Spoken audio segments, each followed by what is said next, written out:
Hey everyone, tonight we're diving into the scorching sands of ancient Egypt, where the sun wasn't just bright, it was downright murderous. Before you settle in, take a moment to hit that like button if you enjoy these deep dives into history's forgotten ingenuity, and let me know in the comments where you're watching from and what the temperature is like there right now. It's always fascinating to see how we're all dealing with our own climates while learning about the past. Now dim those lights, maybe grab something cool to drink, and let's journey together into a world where surviving the desert heat wasn't just about comfort, it was about not becoming a mummified relic yourself. When we think of ancient Egypt, our minds immediately conjure images of golden pyramids gleaming under an endless blue sky, majestic pharaohs draped in flowing linen, and the mighty Nile cutting through an ocean of sand like a ribbon of life. But here's what those postcards and movies don't tell you. Living in ancient Egypt was like being trapped inside nature's own furnace for months at a time. We're talking about temperatures that regularly soared past 120 degrees Fahrenheit, with humidity levels that could make the air feel thick enough to chew. The desert sun wasn't just hot, it was relentless, merciless, and absolutely determined to cook every living thing beneath it into submission. Picture this for a moment. You're an ancient Egyptian farmer, and it's high noon in the middle of summer. The sun hangs directly overhead, like an angry god, beating down with such intensity that the sand beneath your feet burns through your sandals. The air shimmers with heat waves that make distant objects dance like mirages. Your throat feels like you've been swallowing handfuls of dust, and every breath you take seems to suck the moisture right out of your lungs. This wasn't an occasional bad weather day. This was daily life for millions of people who somehow managed to build one of the most sophisticated civilizations in human history. The ancient Egyptians didn't have air conditioning units humming in the background. They didn't have electric fans whirring away the oppressive heat. They couldn't simply retreat to climate-controlled shopping malls when the temperature became unbearable. They had to face the desert's fury with nothing but their wits, their ingenuity, and an almost supernatural understanding of how to work with nature instead of fighting against it. And somehow, not only did they survive, they thrived in ways that still leave modern engineers scratching their heads in amazement.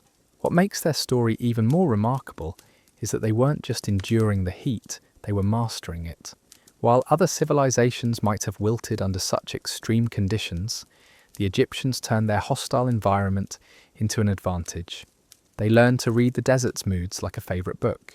They understood wind patterns, solar angles, and thermal dynamics in ways that would make modern meteorologists jealous.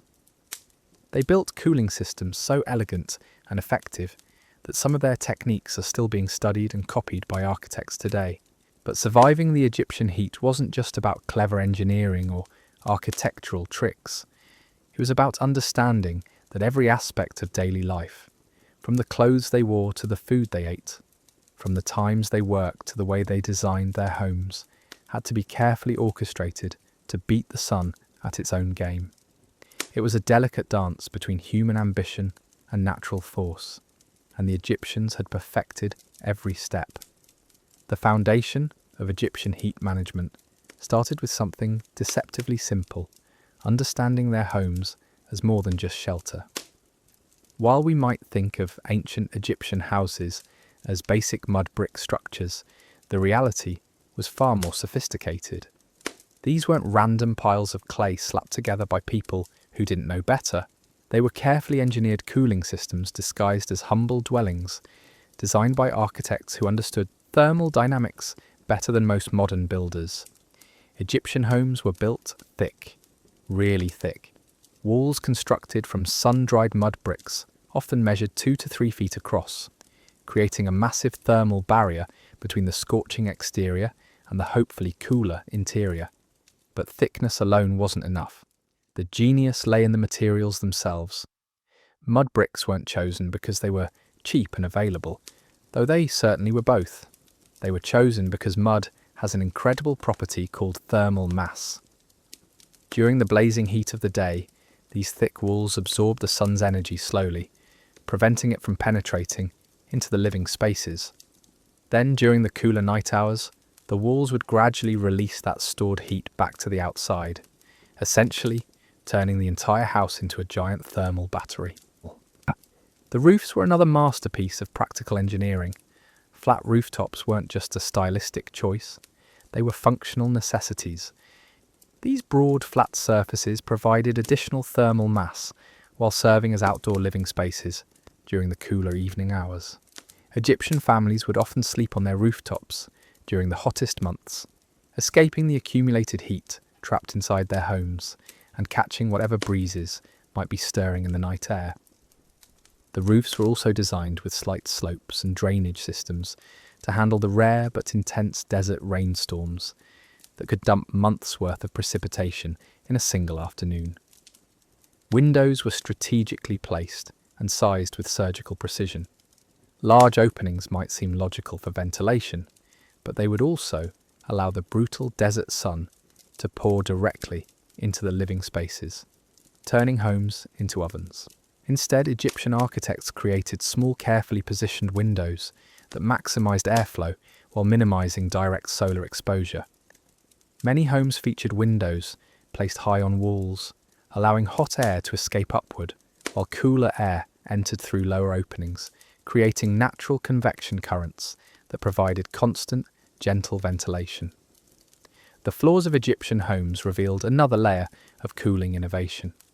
Rather than using materials that would absorb and retain heat, floors were often made from packed earth, stone, or tiles that stayed naturally cool. These materials had low thermal conductivity, meaning they didn't readily absorb heat from the air or transfer it to bare feet. Walking across an Egyptian floor during the day was like stepping onto a cool oasis in the middle of a furnace. But perhaps the most ingenious aspect of Egyptian home design was something that couldn't be seen from the outside: the internal layout itself. Rooms were arranged to take advantage of natural cooling patterns. Living areas were positioned to catch prevailing winds, while cooking areas were placed to allow hot air and smoke to escape quickly without heating the entire house. Courtyards served as cooling chambers, creating microclimates within homes where families could retreat during the worst heat of the day. The Egyptians also understood that different times of day required different spaces. Morning activities might take place in eastern rooms that caught the gentle early sun but avoided the harsh afternoon glare. Evening gatherings moved to western areas that remained cool throughout the day. It was like having a built-in schedule determined by the sun's path, with each room serving its optimal purpose at precisely the right moment. Storage areas were positioned with equal care. Food stores were placed in the coolest, most protected parts of the house, often partially underground or surrounded by the thickest walls. This wasn't just about convenience, it was about survival. In a climate where food spoilage could mean starvation, keeping supplies cool was literally a matter of life and death. Some larger Egyptian homes featured multiple stories, and this vertical space was used strategically. Lower levels stayed naturally cooler, making them ideal for daily activities during peak heat hours. Upper levels, while warmer during the day, became valuable during cooler periods and provided elevated sleeping areas that caught higher altitude breezes unavailable at ground level. The construction process itself revealed the depth of Egyptian understanding about thermal management. Mud bricks were made during specific seasons and weather conditions to optimize their cooling properties. The clay was mixed with organic materials like straw or animal dung, which created tiny air pockets within the bricks as they dried. These microscopic chambers acted as additional insulation, creating a honeycomb-like structure that trapped air and slowed heat transfer. Even the exterior surfaces of homes were treated with specialized finishes designed to reflect rather than absorb solar radiation. Light-colored plasters and paints weren't chosen for aesthetic reasons alone. They were functional elements that could reduce a home's internal temperature by several crucial degrees. Some wealthy Egyptian families even used polished limestone or other reflective materials on exterior walls, creating surfaces that actively bounced the sun's energy away from their homes. The orientation of Egyptian houses was determined by careful observation of wind patterns, solar angles, and seasonal variations. Builders understood that a home positioned incorrectly could become uninhabitable during certain months, while proper orientation could provide natural cooling year-round. They tracked the sun's path throughout the seasons, ensuring that living spaces received optimal light without excessive heat, and that prevailing winds would flow through homes in the most beneficial patterns. Gardens and landscaping around Egyptian homes served cooling functions that went far beyond mere decoration. Carefully planted trees provided strategic shade during the hottest parts of the day, while their leaves added moisture to the air through transpiration, creating natural, evaporative cooling. Courtyards were often designed with small pools or water features that cooled the air through evaporation, creating pleasant microclimates that could be several degrees cooler than surrounding areas. The Egyptians had essentially turned their homes into sophisticated climate control systems, using nothing more than mud, stone, careful planning, and an intimate understanding of how heat, air, and water interact in desert conditions. These weren't primitive shelters built by people who simply endured discomfort. They were precisely engineered environments created by master architects who had solved complex thermal problems using elegant, sustainable solutions. But keeping cool wasn't just about clever architecture and smart home design. The ancient Egyptians understood that surviving desert heat required a complete lifestyle approach, and nowhere was this more evident than in their clothing choices. Modern people might assume that ancient Egyptians wore heavy robes and multiple layers to protect themselves from the sun, but the reality was far more nuanced and ingenious. The secret to Egyptian clothing wasn't about covering up completely or wearing as little as possible. It was about understanding fabric, fit, and airflow in ways that would make modern textile engineers take notes. Linen became the fabric of choice, not because it was readily available, though growing flax along the Nile certainly helped, but because linen possesses almost magical cooling properties that the Egyptians had discovered through centuries of trial and very uncomfortable error. Linen breathes, unlike wool, which traps air and heat, or leather, which creates a personal sauna. Linen allows air to flow freely through its loose weave. The Egyptians perfected the art of creating linen, so fine and light that it was almost translucent, yet durable enough to withstand daily wear in harsh conditions. The wealthy could afford linen so delicate it seemed to float rather than hang, while common people wore coarser versions that still provided crucial cooling benefits. But the genius wasn't just in the fabric itself. Egyptian clothing was designed with strategic looseness that created its own personal ventilation system. Flowing robes and kilts weren't fashion statements, they were wearable air conditioning units. As the wearer moved, the loose fabric created bellows-like effects, pumping cooler air up from ground level while allowing hot air to escape through the top. Walking in properly fitted Egyptian clothing was like carrying your own personal breeze. The length and cut of garments revealed sophisticated understanding of thermal dynamics. Long robes protected skin from direct sun exposure while creating tall columns of moving air that drew heat away from the body. Sleeves were often cut wide and loose, creating wing-like effects that caught even the slightest breeze and channeled it across the wearer's arms and torso. Women's dresses frequently featured strategic slits and openings that weren't about fashion, they were about survival. Colour played a crucial role that went far beyond aesthetic preferences. White and light colours weren't chosen because they looked clean or pure, though those were certainly benefits in a dusty environment. Light colours reflected solar radiation, while dark colours absorbed it, and the difference could mean several degrees of body temperature variation. A person wearing black in the Egyptian sun wasn't just making a fashion mistake, they were risking heat stroke. The Egyptians also understood layering in ways that seem counterintuitive to modern thinking. Rather than wearing one thick garment, they often wore multiple thin layers that could be added or removed as temperatures changed throughout the day. This wasn't about warmth, it was about creating air pockets and ventilation channels that could be adjusted as needed. A light undergarment might wick moisture away from the skin, while an outer layer provided sun protection, with carefully managed air spaces between them creating insulation against heat rather than cold. Headwear became an art form of practical engineering. The famous Egyptian headdresses and head coverings weren't just symbols of status or religious significance, they were sophisticated sun protection systems that shaded the head, neck, and often the shoulders while allowing air to circulate around the scalp. Some head coverings featured built-in ventilation systems, with fabric arranged to create channels that drew hot air away from the head, while allowing cooler air to flow in.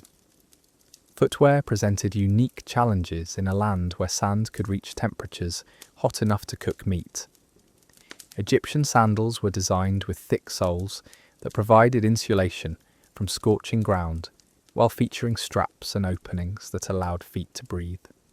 The wealthy sometimes wore sandals with multiple layers and air gaps, creating primitive but effective thermal barriers between their feet and the furnace-like desert floor.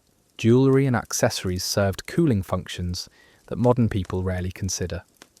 Metal ornaments, particularly those made from silver or other reflective materials, could actually help deflect heat away from the body.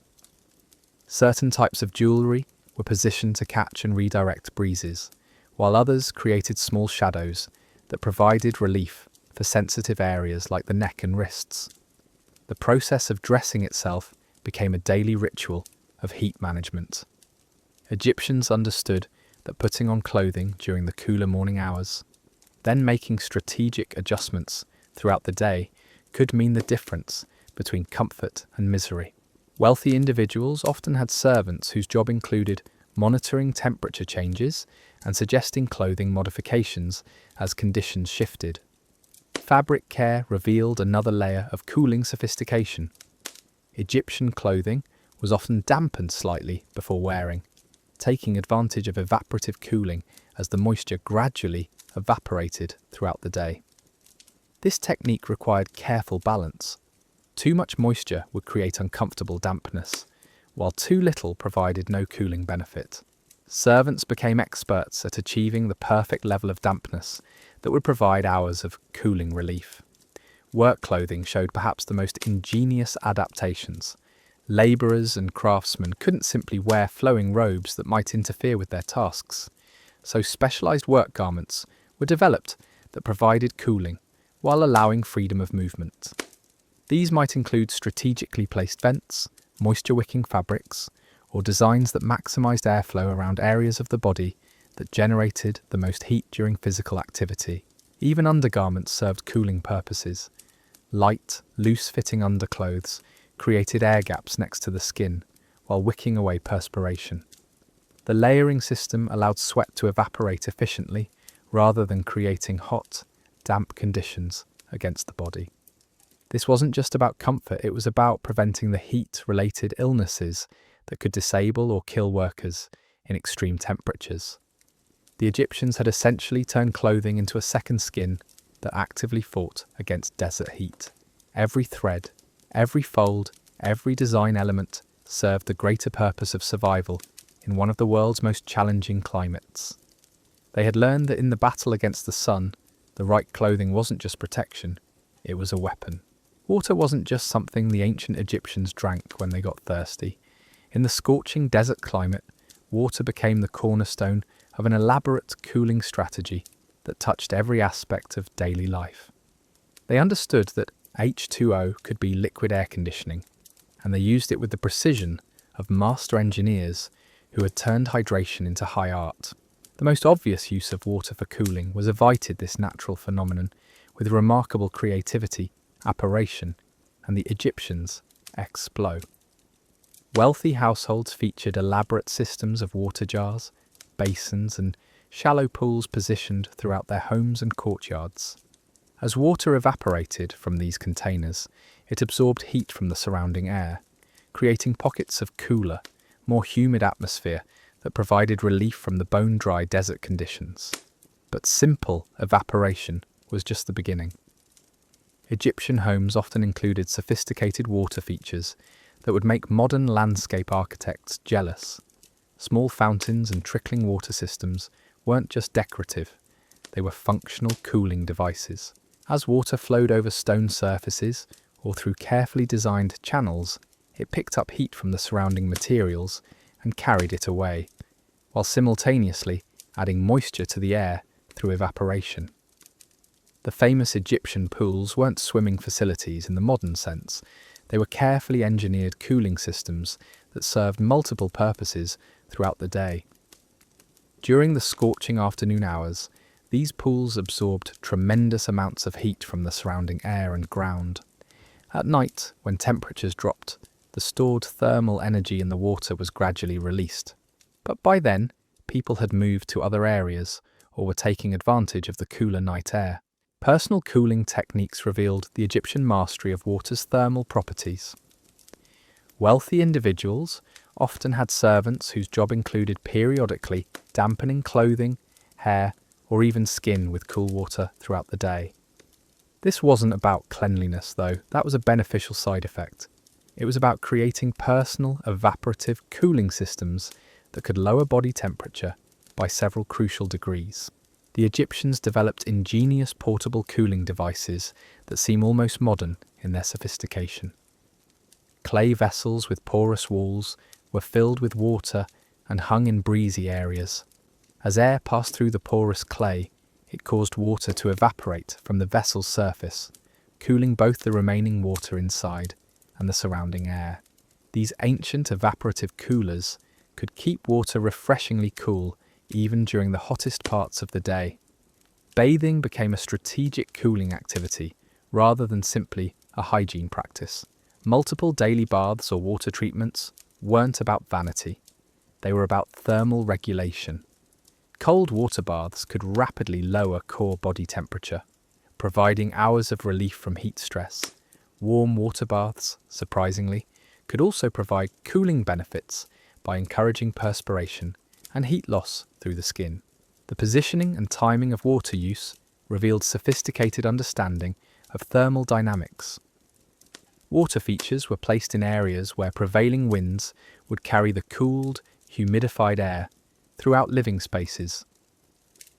The timing of water-related activities was carefully coordinated with daily temperature cycles to maximize cooling benefits when they were needed most. Egyptian gardens showcased water's cooling power on a larger scale. Irrigation systems didn't just water plants, they created extensive evaporation networks that cooled entire outdoor areas.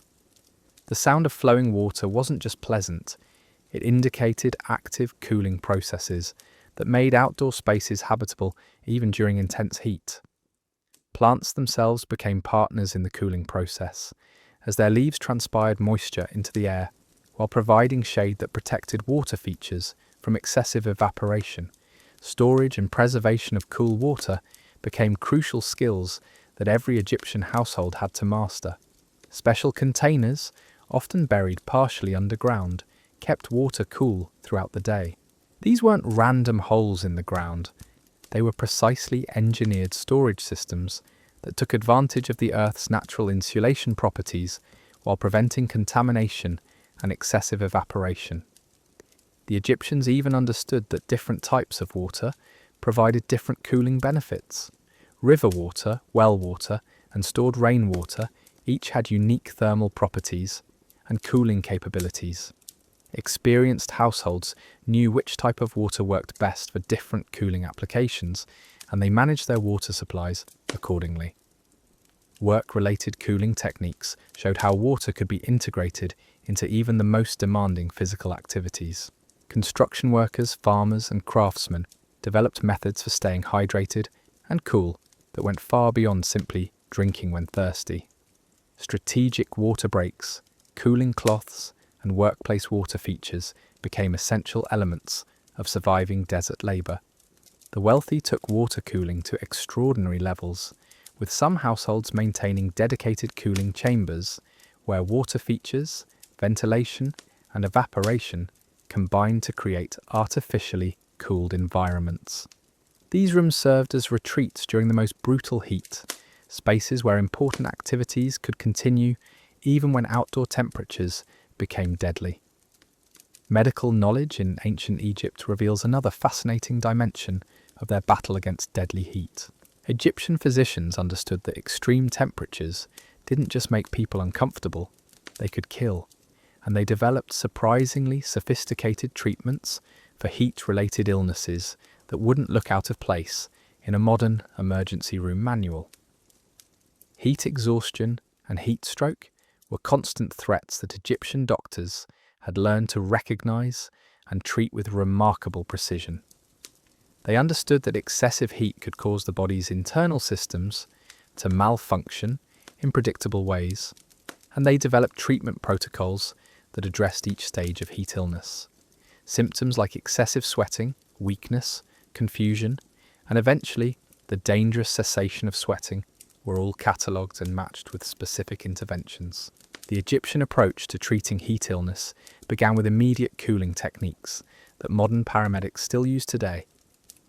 Patients were moved to the coolest available spaces, often underground chambers or specially prepared cooling rooms.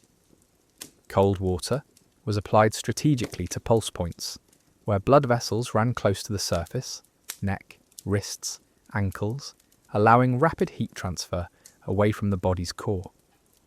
Wet cloths were placed on the forehead and torso, while fans created airflow to accelerate evaporation. But Egyptian medical wisdom went far beyond emergency treatment. They understood prevention in ways that seem almost prophetic. Dietary recommendations for hot weather included foods that helped the body regulate temperature naturally. Light, easily digestible meals reduced the metabolic heat generated by digestion. Foods with high water content provided hydration while delivering essential nutrients. Certain herbs and spices weren't just flavor enhancers, they had cooling properties that helped the body cope with extreme temperatures. The timing of meals became part of the medical strategy against heat. Large meals during the hottest parts of the day were avoided because digestion generated internal heat that could push already stressed bodies beyond their limits. Instead, smaller, more frequent meals were consumed during cooler periods, providing steady nutrition without overwhelming the body's cooling systems. Egyptian physicians also understood that different people had different heat tolerances, and they developed personalized strategies for protecting vulnerable individuals. Children, elderly people, pregnant women, and those with certain medical conditions received special attention and modified heat management protocols. This wasn't just compassionate care, it was practical medicine based on careful observation of how heat affected different body types and conditions. Sleep became a medical concern that required professional attention. Egyptian doctors understood that proper rest was essential for heat recovery, but sleeping in extreme temperatures presented its own dangers. They developed techniques for creating cooler sleeping environments and recommended specific sleeping positions and practices that helped the body cool more effectively during rest periods. Work scheduling revealed another aspect of Egyptian medical wisdom.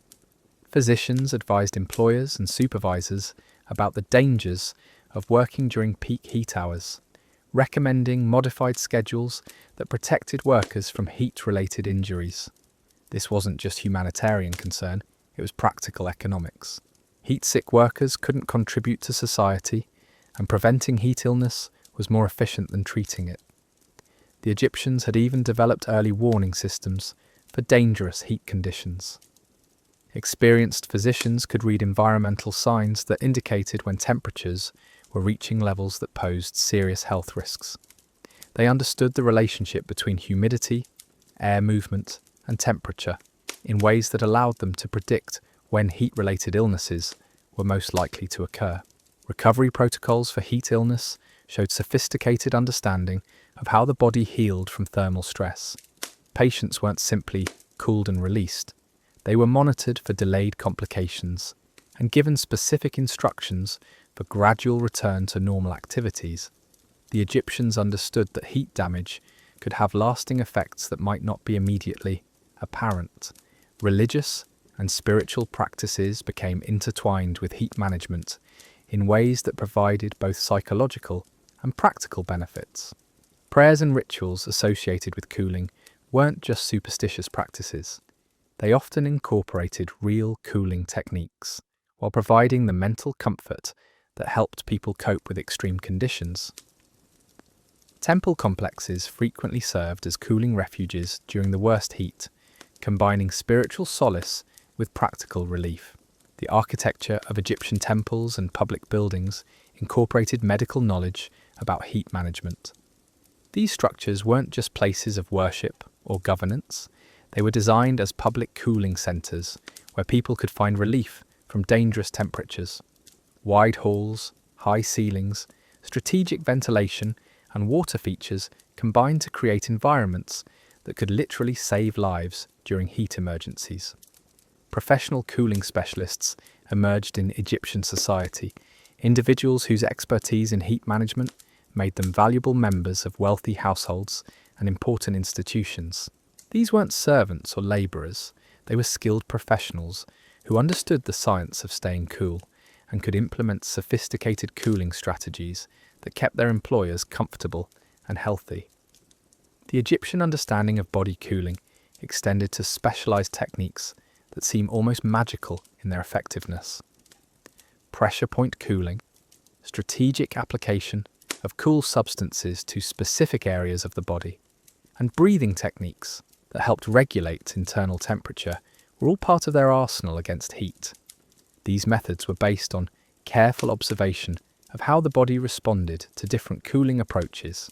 Trade networks developed around cooling materials and techniques, with Egyptian merchants importing and exporting goods specifically designed for heat management. Ice, when available, became more valuable than precious metals during extreme heat periods.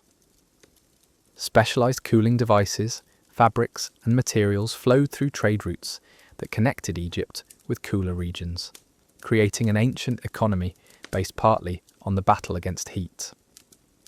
Agricultural practices revealed another dimension of Egyptian heat wisdom.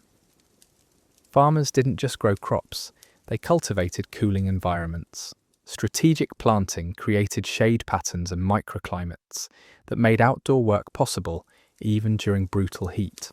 Crop selection included plants that provided cooling benefits beyond mere nutrition, varieties that transpired more moisture into the air or provided better shade coverage. The Egyptians understood that surviving desert heat required community cooperation that went far beyond individual efforts.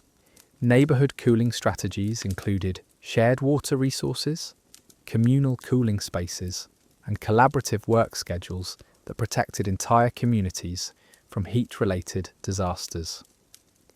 During extreme heat periods, social networks activated to check on vulnerable individuals and ensure that everyone had access to cooling resources. Educational systems included heat management training that prepared young Egyptians for life in their challenging climate. Children learned cooling techniques as part of their basic education, understanding that this knowledge was as essential as reading or mathematics. This wasn't casual instruction, it was systematic training in survival skills that would serve them throughout their lives. Seasonal preparation for heat became an annual ritual that involved entire communities. As temperatures began to rise, households and neighbourhoods implemented cooling strategies that had been refined over generations. Water storage, clothing preparation, home modifications, and work schedule adjustments were all coordinated to create comprehensive defence systems against the coming heat. The Egyptian mastery of desert cooling extended to transportation and travel, areas where modern people still struggle with heat management. Caravans and travelling groups developed sophisticated techniques for moving through desert heat safely, including timing strategies, route planning, and portable cooling methods that kept travellers alive during long journeys through some of the world's most extreme temperatures. Crafts and manufacturing adapted to heat constraints in ways that maintained productivity while protecting workers. Pottery, metalworking, textile production, and other essential industries developed heat management techniques that allowed skilled work to continue even during the worst weather. These weren't just workplace accommodations, they were engineering solutions that balanced human needs with economic requirements. The psychological aspects of heat management revealed Egyptian understanding that surviving extreme temperatures required mental as well as physical strategies. Meditation techniques, breathing exercises, and mental practices helped people cope with the stress and discomfort of extreme heat. These approaches recognized that panic and anxiety could worsen heat illness, while calm, focused thinking could improve heat tolerance. Food preservation in extreme heat became a science that required sophisticated understanding of how temperature, moisture, and air movement affected stored supplies. Egyptian techniques for keeping food safe and cool during brutal heat periods involved everything from underground storage systems to specialized containers that used evaporation and airflow to maintain safe temperatures for perishable goods. The Egyptians had essentially created a comprehensive system for thriving in one of the world's most challenging climates. Every aspect of their society, from medicine to architecture, from clothing to agriculture, was designed around the central challenge of staying cool enough to survive and prosper. They had turned the desert from an enemy into a partner, learning to work with its rhythms and patterns rather than fighting against its awesome power. Their legacy in heat management continues to influence modern approaches to desert living and climate control. Contemporary architects study Egyptian cooling techniques. Medical professionals reference their heat illness treatments, and urban planners examine their community-based cooling strategies. The ancient Egyptians had solved problems that modern technology still struggles with, using nothing but careful observation, ingenious engineering, and an unshakable determination to make the impossible possible. The true genius of Egyptian cooling technology emerged in their understanding of air movement and wind patterns. While we might think of ancient people as passive victims of their environment, the Egyptians were master manipulators of airflow who turned the desert breeze into their personal climate control system. They didn't just hope for wind, they created it, channeled it, and amplified it in ways that would make modern ventilation engineers weep with envy.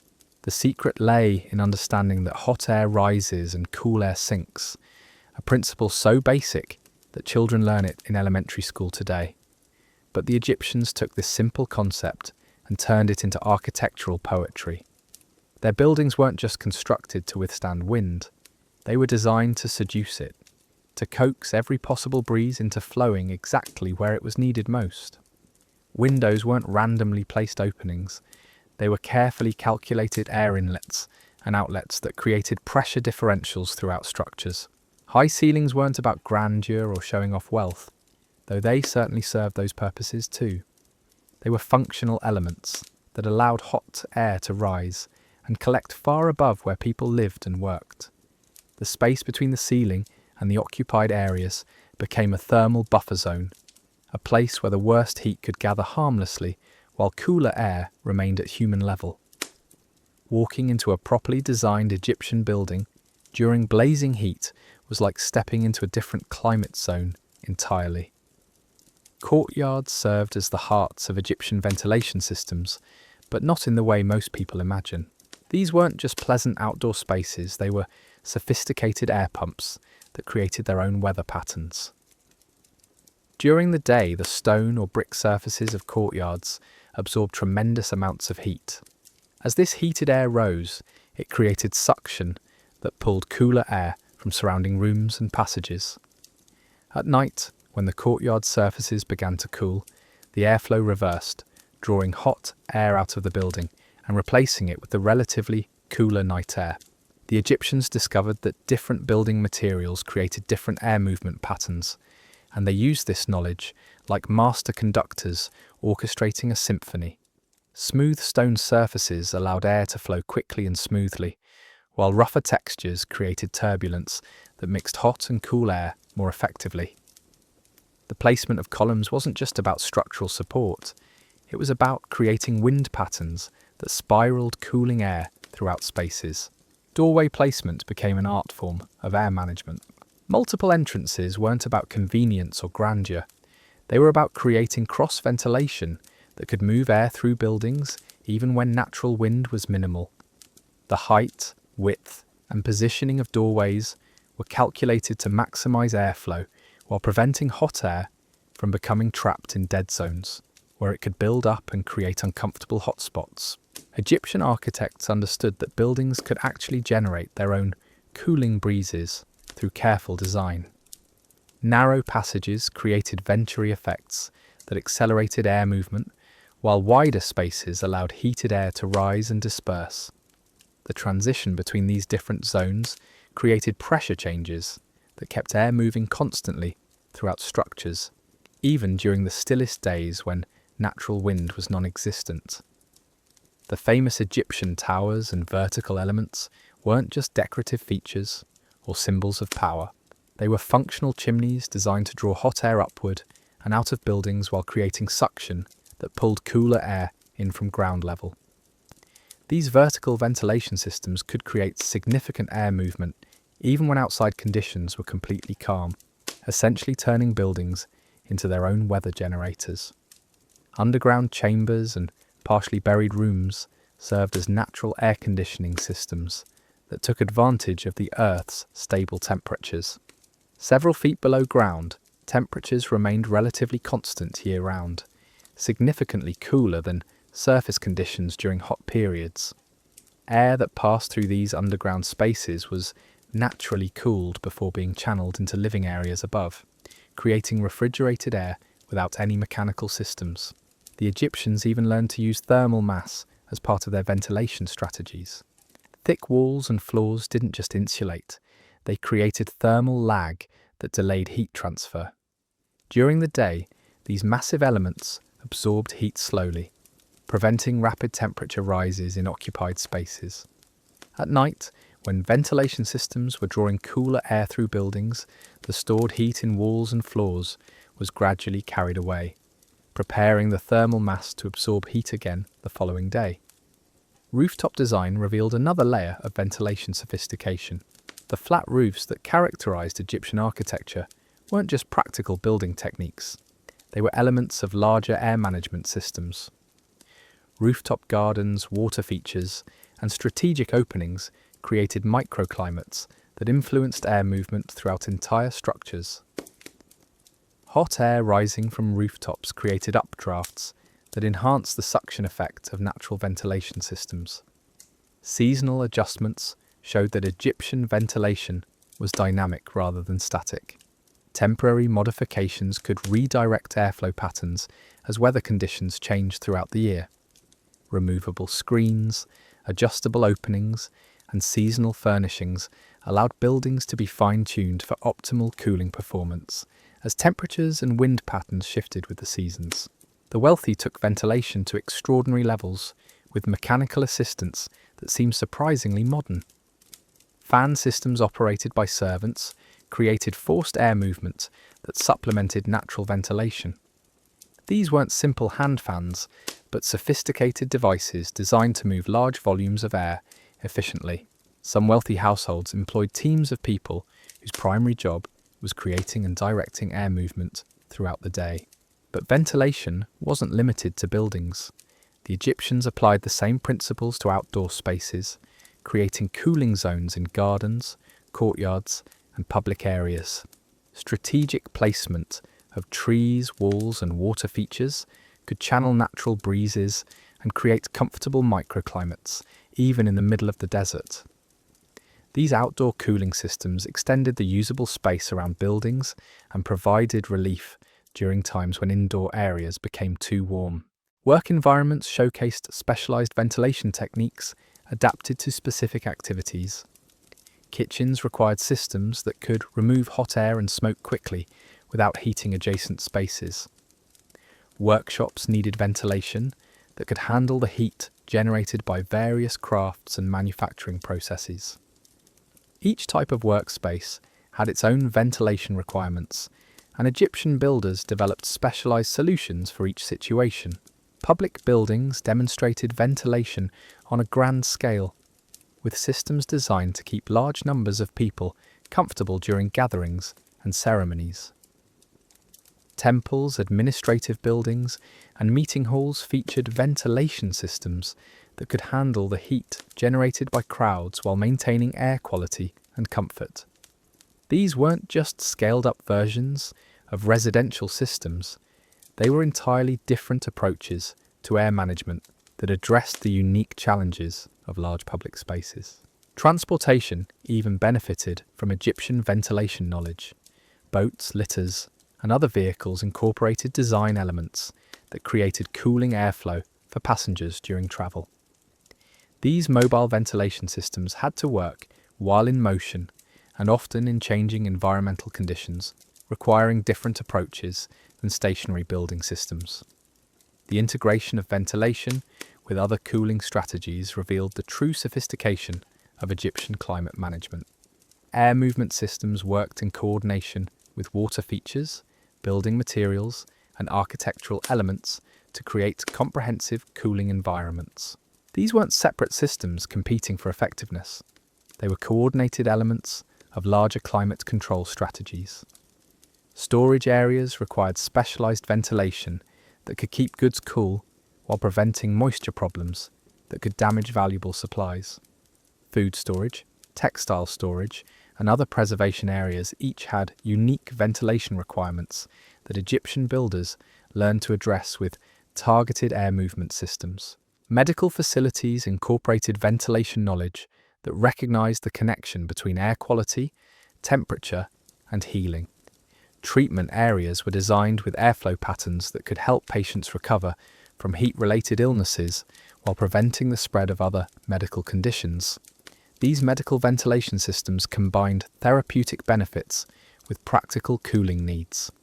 Religious and ceremonial spaces used ventilation to create atmospheres that enhanced spiritual experiences while keeping participants comfortable during long ceremonies in extreme heat. The movement of air through these sacred spaces wasn't just practical, it was part of the sensory experience that connected worshippers with their spiritual beliefs. The Egyptian mastery of natural ventilation created comfortable living conditions using nothing but careful observation, intelligent design, and an understanding of physics that wouldn't be formally documented by science for thousands of years. They had turned air itself into a tool for survival, manipulating invisible forces with visible results that made life possible in impossible conditions. Their ventilation techniques were so effective that many are still studied and copied by modern architects working on sustainable building design. In an age increasingly concerned with energy efficiency and environmental impact, ancient Egyptian solutions offer proven methods for cooling buildings without mechanical systems or electrical power. They had solved climate control using nothing but wind, physics, and human ingenuity. But the Egyptians understood that surviving desert heat required more than just cool buildings and clever ventilation. They had to time their entire lives around the rhythms of temperature, creating daily schedules that worked with the sun's patterns rather than fighting against them. This wasn't just about avoiding the heat, it was about maximizing productivity and comfort by understanding when different activities were possible and when they became dangerous. The Egyptian day began before dawn, when temperatures were at their coolest and the air held whatever moisture the desert night had provided. This wasn't just an early start, it was strategic timing that took advantage of the only hours when outdoor work was truly comfortable. Farmers, construction workers, artisans and labourers all understood that the period from pre-dawn until mid-morning represented their window of opportunity for physically demanding activities. Agricultural work followed precise timing that had been refined over generations. Planting, harvesting, and irrigation activities were scheduled around temperature patterns and heat tolerance. Certain crops required attention during specific thermal conditions, and Egyptian farmers had learned exactly when each agricultural task could be performed safely and effectively. The timing wasn't just about human comfort, it was about plant survival and crop success in extreme conditions. construction projects revealed sophisticated understanding of how heat affected both workers and materials. Building activities were timed to take advantage of cooler periods, while avoiding times when materials became too hot to handle safely or when heat could compromise structural integrity. Mortar, for instance, could fail if applied during excessive heat, while certain stones became dangerously hot to touch during peak sun exposure. Market activities and trade followed thermal schedules that maximised commercial activity while protecting both merchants and customers from heat-related dangers. Early morning markets bustled with activity as people completed their shopping and trading before temperatures became unbearable. Goods that were sensitive to heat were sold during cooler periods, while heat-resistant items might remain available throughout the day. Household activities were orchestrated around temperature cycles in ways that maintained domestic productivity while ensuring family safety and comfort. Cooking, cleaning, crafts, and maintenance tasks each had optimal timing that Egyptian families had learned through experience. Meal preparation, for example, might begin before dawn to avoid adding cooking heat to already warm afternoon temperatures. Social activities and gatherings were timed to take advantage of cooler periods when people could interact comfortably. Evening gatherings, nighttime celebrations, and early morning social activities allowed communities to maintain their cultural connections without subjecting participants to dangerous heat exposure. These weren't just social preferences, they were survival strategies that kept communities functioning. Rest and sleep schedules adapted to temperature patterns in ways that maximised recovery while minimising heat stress. The famous Egyptian afternoon rest period wasn't laziness, it was intelligent adaptation to climate conditions. During the hottest hours, when outdoor activity became dangerous and indoor temperatures peaked, rest allowed people to conserve energy and avoid heat-related illness. Work rotation systems developed in industries and institutions that required continuous operation despite temperature extremes. Essential services, government activities, and religious observances continued throughout the day, but personnel rotated to prevent any individual from experiencing excessive heat exposure. These rotation systems maintained productivity while protecting workers from heat-related health problems. Travel and transportation were scheduled around thermal conditions that could mean the difference between successful journeys and deadly disasters. Long-distance travel began during cool pre-dawn hours and included scheduled rest periods during peak heat. Routes were planned to take advantage of available shade and cooling opportunities, while timing ensured that travellers reached shelter before temperatures became life-threatening. Seasonal scheduling showed that Egyptians understood annual temperature patterns as well as daily cycles. Different months required different approaches to timing, with summer schedules that were dramatically different from winter routines. Activities that were possible during cooler months might be completely suspended during peak summer heat, while heat-adapted activities might be intensified during the hottest periods. Educational activities and training programs incorporated thermal timing that protected students while maintaining learning opportunities. Teaching schedules, physical training, and skill development activities were all timed to avoid excessive heat exposure, while ensuring that education continued throughout the year. Young people learned not just academic subjects, but also the crucial life skill of thermal timing. Religious observances and ceremonies adapted to climate conditions while maintaining their spiritual significance. Prayer times, festivals, and religious gatherings were scheduled to balance spiritual requirements with practical heat management. Sacred activities continued throughout the year, but their timing reflected deep understanding of when human participation was safe and sustainable. Craftwork and specialized manufacturing developed timing systems that balanced productivity with worker safety and product quality. Metalworking, pottery, textile production, and other crafts each had optimal timing that took into account both human heat tolerance and the thermal requirements of the work itself. Some crafts actually benefited from heat and were scheduled during warmer periods, while others required cooler conditions for successful completion. Entertainments and recreational activities followed thermal schedules that allowed people to enjoy leisure time without risking heat-related health problems. Sports, games, music, and other recreational pursuits were timed for periods when participation was safe and comfortable. These activities provided essential stress relief and social bonding while respecting the limits imposed by extreme temperatures.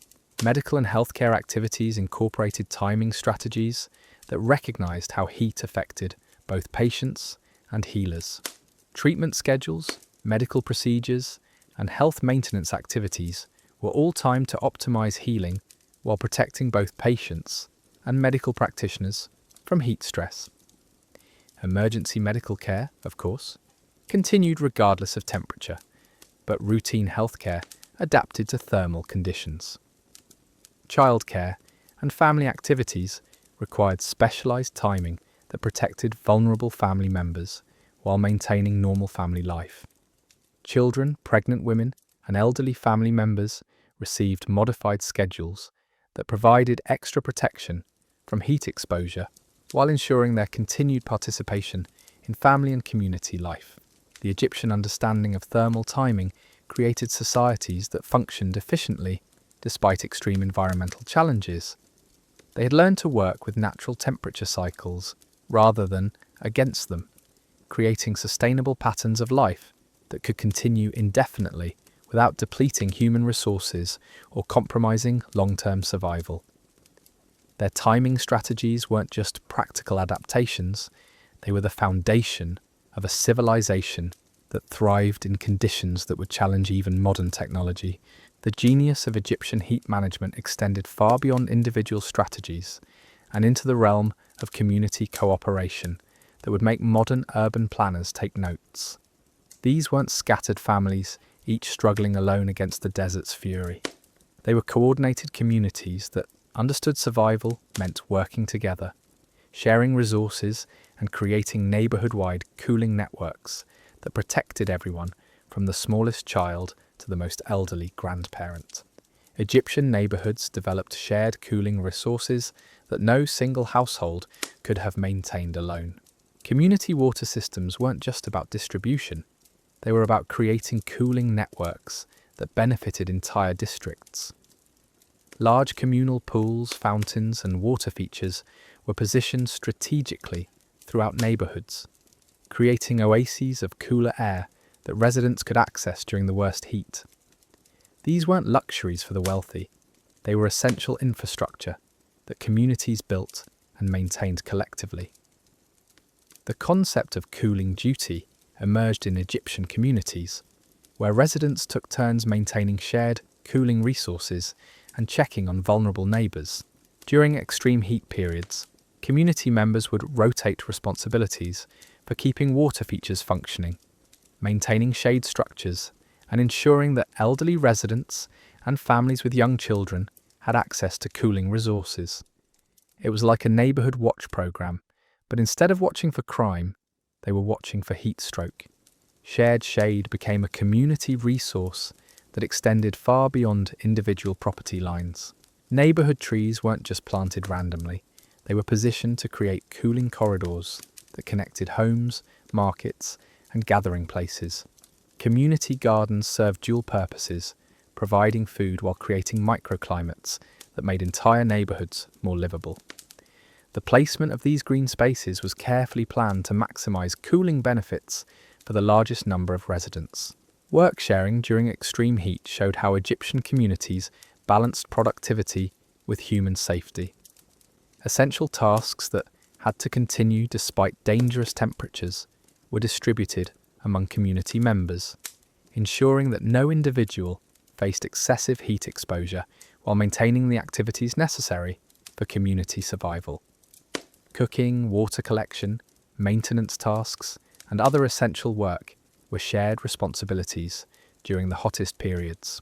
Community cooling centres emerged in larger settlements, spaces specifically designed and maintained for public use during extreme heat emergencies.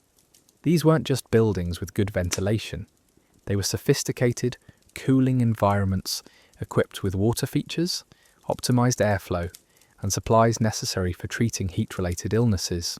During heat waves, these centres became refuges where entire families could seek relief until temperatures became manageable again. Egyptian communities developed early warning systems for dangerous heat conditions that relied on shared knowledge and community observation. Experienced residents could read environmental signs that indicated when temperatures were reaching levels that posed serious health risks. This information was shared throughout neighbourhoods, allowing families to prepare for extreme conditions and implement enhanced cooling strategies before the worst heat arrived. Mutual aid networks activated during heat emergencies, with community members sharing cooling resources, checking on vulnerable neighbours, and providing assistance to families whose normal cooling strategies had failed. If a household's water supply was compromised, neighbours provided backup. If cooling systems failed, alternative arrangements were made. These weren't formal organisations with bylaws and meetings. They were organic support systems that had evolved over generations. Collective food preparation during extreme heat showed how communities could maintain nutrition while minimising heat generation in individual homes. Shared cooking areas, communal meal preparation, and coordinated cooking schedules reduced the total amount of heat generated in neighbourhoods, while ensuring that families continued to receive proper nutrition. These community kitchens were often positioned in areas with optimal ventilation and cooling features. Neighbourhood scheduling coordinated activities to minimise conflicts over shared resources and maximise cooling benefits for all residents. Water usage, shade access, and use of community cooling spaces were organised to ensure equitable access while preventing overcrowding that could reduce cooling effectiveness. These schedules weren't imposed by authorities, they were developed through community consensus and refined through experience. Children's protection became a community responsibility that recognised young people as particularly vulnerable to heat-related dangers. Neighbourhood adults took turns supervising children during outdoor activities, ensuring that play and educational activities were properly timed and that young people had access to cooling resources throughout the day. Community childcare during extreme heat allowed parents to work while knowing their children were protected. Elder care networks provided specialised attention to older community members who might have reduced heat tolerance or mobility limitations that made it difficult to access cooling resources independently. These weren't formal care facilities, they were community support systems that ensured elderly residents received the extra attention and resources they needed to survive extreme temperatures safely. Emergency response systems developed within communities to handle heat-related medical crises quickly and effectively. Neighbours were trained to recognise signs of heat illness and knew how to provide immediate treatment while summoning more skilled medical help. Community members maintained supplies of cooling materials and knew how to implement emergency cooling procedures that could save lives during heat emergencies. Resource pooling allowed communities to maintain cooling infrastructure that would have been impossible for individual families to afford or maintain. Expensive materials, specialised equipment, and maintenance expertise were shared resources that benefited entire neighbourhoods. Communities could collectively afford and maintain cooling systems that provided benefits far beyond what any individual household could achieve alone. Information sharing networks ensured that cooling innovations and heat management techniques were rapidly distributed throughout communities. When someone discovered a new cooling method or improved an existing technique, that knowledge was shared with neighbours and incorporated into community-wide heat management strategies. These communities were constantly learning and adapting their cooling techniques based on collective experience. Conflict resolution systems addressed disputes that might arise over access to cooling resources during extreme heat. When temperatures became life-threatening, competition for limited cooling resources could create serious tensions within communities. Egyptian neighbourhoods developed ways to resolve these conflicts quickly and fairly. ensuring that heat stress didn't destroy the social cooperation necessary for community survival. Trade relationships between communities created regional cooling resource networks that extended beyond individual neighbourhoods. Communities with better water access might trade cooling services for goods produced by communities with different resources. These regional networks provided backup cooling resources and ensured that temporary failures in local cooling systems didn't become community disasters. Seasonal preparation involved entire communities working together to prepare for the annual cycle of extreme heat. Community-wide maintenance of cooling infrastructure, collective stockpiling of cooling materials, and coordinated preparation activities ensured that neighbourhoods were ready for the worst weather. These weren't individual family preparations, they were community-wide mobilisation efforts that prepared entire settlements for survival. Knowledge preservation systems ensured that cooling techniques and heat management wisdom were passed from generation to generation within communities. Elder residents shared their knowledge with younger community members, while successful innovations were incorporated into community traditions that would survive individual lifetimes. This collective memory preserved cooling wisdom that might otherwise be lost during difficult periods. Community festivals and celebrations were adapted to extreme heat conditions while maintaining their social and cultural importance. These gatherings provided essential community bonding and stress relief, while incorporating cooling strategies that made participation safe and comfortable. Festivals became demonstrations of community cooling expertise while serving their traditional social functions. Economic cooperation during extreme heat showed how communities could maintain commerce and trade while protecting residents from dangerous temperatures. Market schedules, trade activities, and economic transactions were coordinated to ensure that essential economic activity continued while minimizing heat exposure for community members. Local economies adapted to thermal conditions while maintaining the prosperity necessary for community survival. The Egyptian approach to community cooling created resilient societies that could survive extreme environmental challenges through cooperation and shared resources. Individual families might have struggled alone against desert heat, but communities working together created cooling networks that made thriving civilization possible in seemingly impossible conditions. They had learned that surviving extreme heat wasn't just about individual techniques. It was about building communities that could collectively overcome environmental challenges that would defeat isolated individuals. These community systems were so effective that they sustained Egyptian civilization through thousands of years of extreme climate conditions. The social infrastructure they created for heat management became the foundation for other forms of community cooperation, creating societies that were resilient not just against heat, but against all forms of environmental and social challenges. They had proven that humans could not only survive in extreme environments, but could create thriving communities that turned environmental challenges into opportunities for innovation and cooperation. The Egyptian mastery of desert survival through community action offers lessons that remain relevant today as modern communities face increasing climate challenges. Their techniques for resource sharing, community cooperation, and collective problem solving created sustainable solutions that supported large populations in extreme conditions without depleting environmental resources or creating unsustainable social tensions. But community cooperation was just one aspect of the Egyptian approach to desert survival.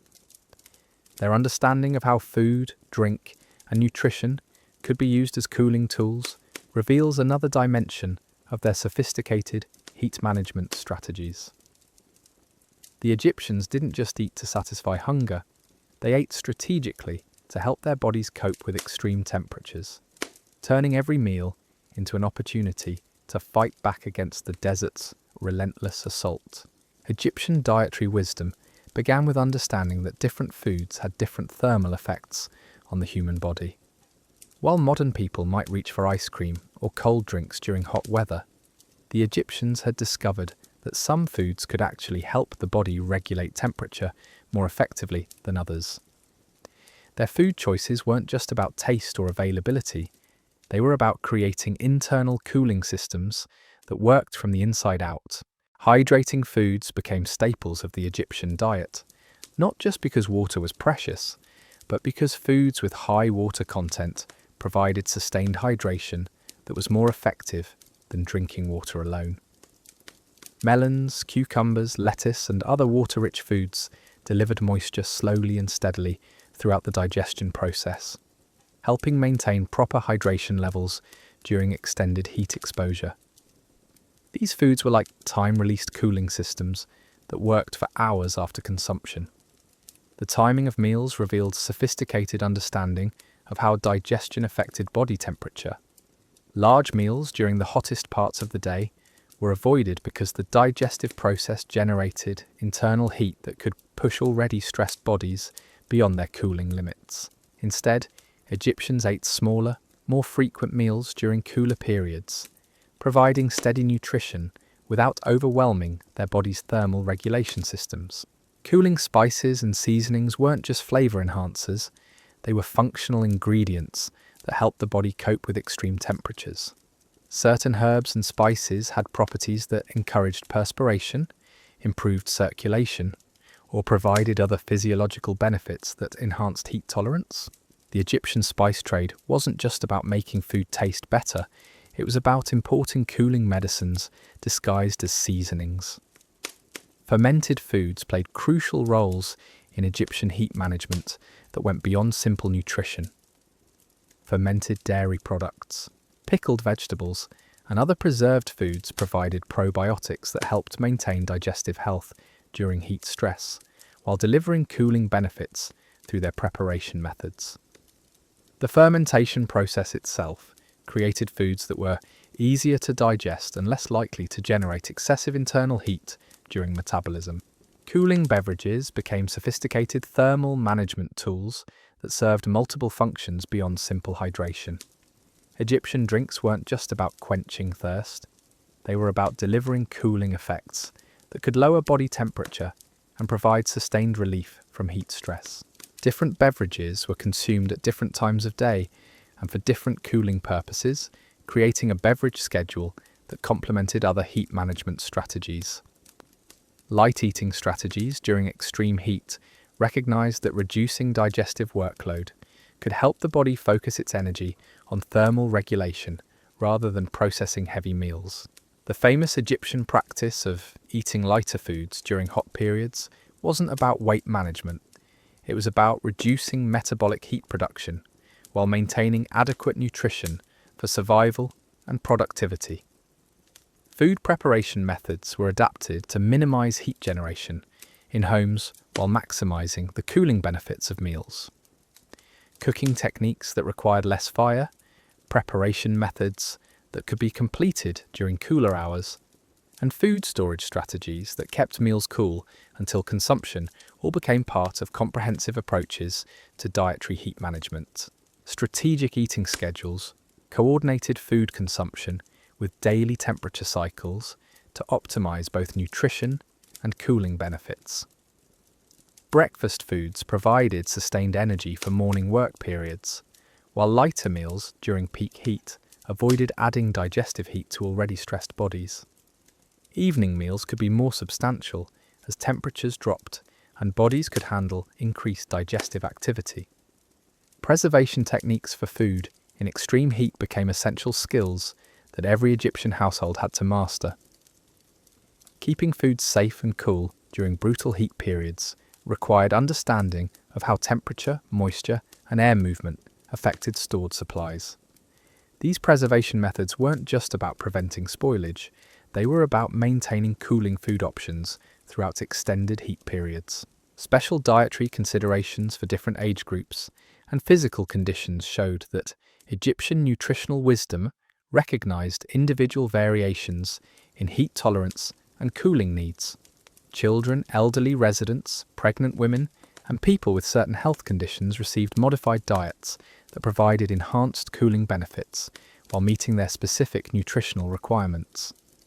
Medicinal foods bridged the gap between nutrition and medical treatment, providing cooling benefits that helped prevent and treat heat-related illnesses. Certain foods were prescribed specifically for their thermal effects, consumed not primarily for nutrition, but for their ability to help the body cope with extreme temperatures. These medicinal foods were often prepared and consumed according to specific protocols that maximized their cooling effectiveness. Seasonal eating patterns adapted to changing temperature conditions throughout the year, with dietary strategies that changed as heat intensity varied with the seasons.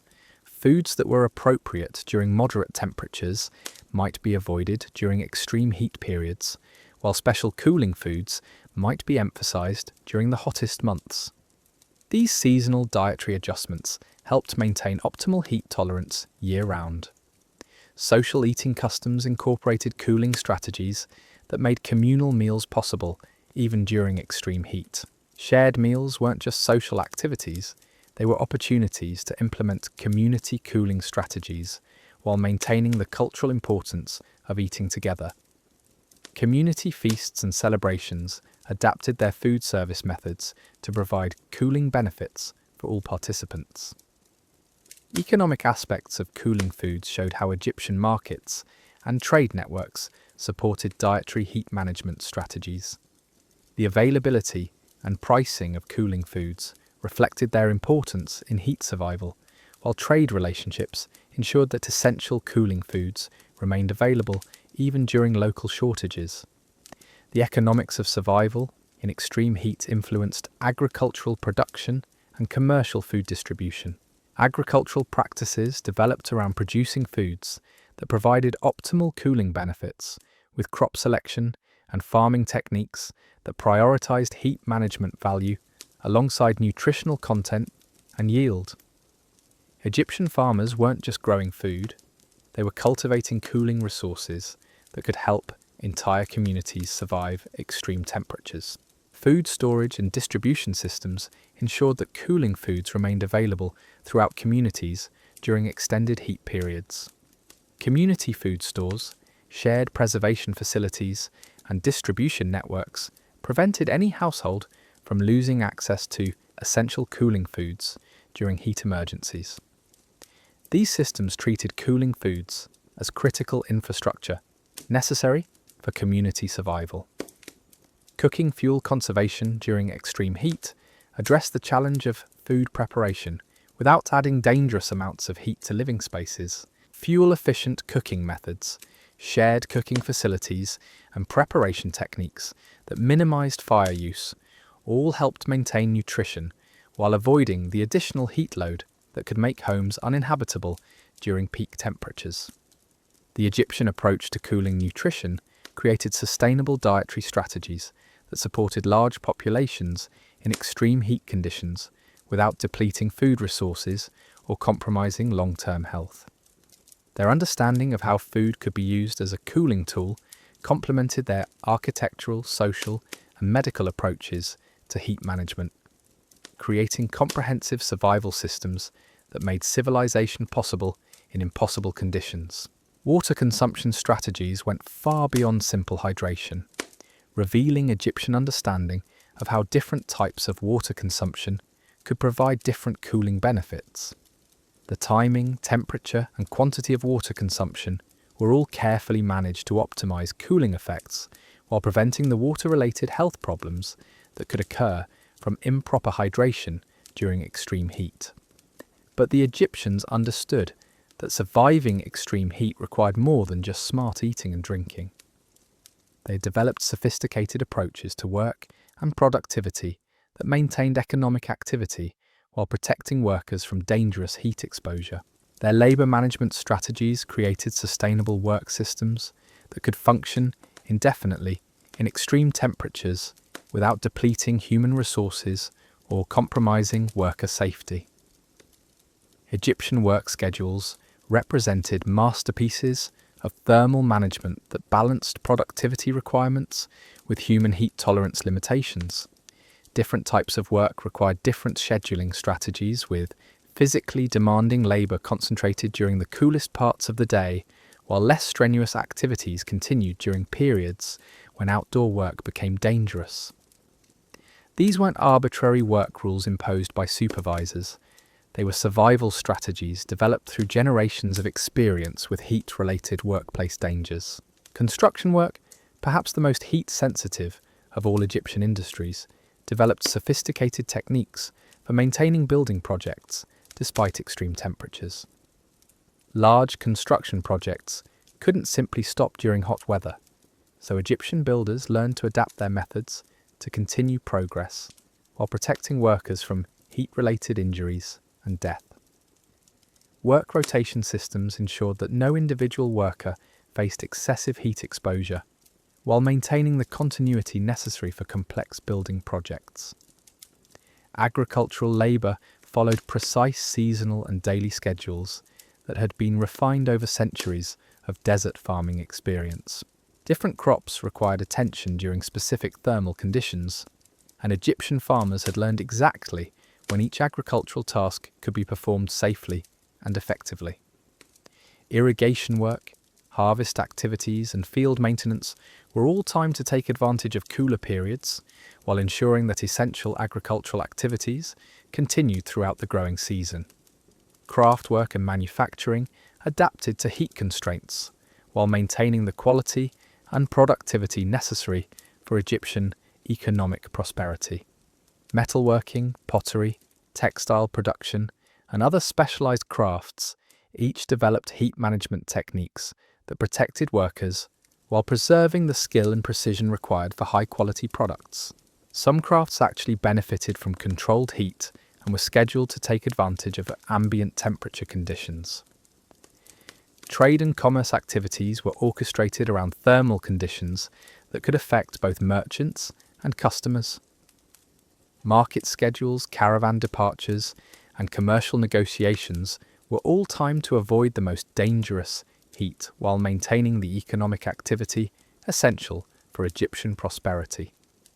Long-distance trade required especially sophisticated heat management strategies that could protect valuable goods and human traders during extended travel through desert conditions. Government and administrative work continued despite extreme heat through workplace modifications and scheduling strategies that maintained essential services while protecting civil servants from heat-related health problems. Court proceedings, tax collection, record-keeping, and other governmental activities adapted to thermal conditions, while ensuring that essential administrative functions continued throughout the year. Religious and ceremonial work required special considerations that balanced spiritual requirements with practical heat management needs. Priests, temple workers, and religious officials had to maintain sacred activities regardless of temperature. So religious institutions developed heat management strategies that allowed spiritual work to continue safely during even the most extreme conditions. Educational activities incorporated thermal considerations that protected students and teachers while ensuring that learning continued throughout the year. Teaching schedules, physical training, and skill development programs were all adapted to avoid excessive heat exposure while maintaining educational quality and progression. Young people learned academic subjects alongside essential life skills for surviving in extreme heat. Medical and healing work had to continue regardless of temperature conditions, as heat-related illnesses often peaked during the most dangerous weather. Medical facilities developed specialized cooling systems and work schedules that allowed healers to treat patients effectively while protecting medical personnel from heat stress. Emergency medical response systems were especially important during extreme heat periods when heat-related illnesses spiked. Domestic work and household management required specialized techniques for maintaining homes and families during extreme heat. Cooking, cleaning, childcare, and other domestic activities were all adapted to minimize heat generation while ensuring that household needs were met. Domestic workers developed rotation systems and cooling strategies that allowed essential household work to continue safely. Transportation and logistics work adapted to extreme heat through route planning, timing strategies, and vehicle modifications that protected both workers and cargo during movement through desert conditions. Boat crews, caravan leaders, and other transportation workers developed sophisticated techniques for moving people and goods safely through extreme temperatures. Entertainment and recreational work continued during extreme heat through venue modifications and scheduling strategies that provided cultural activities while protecting performers and audiences.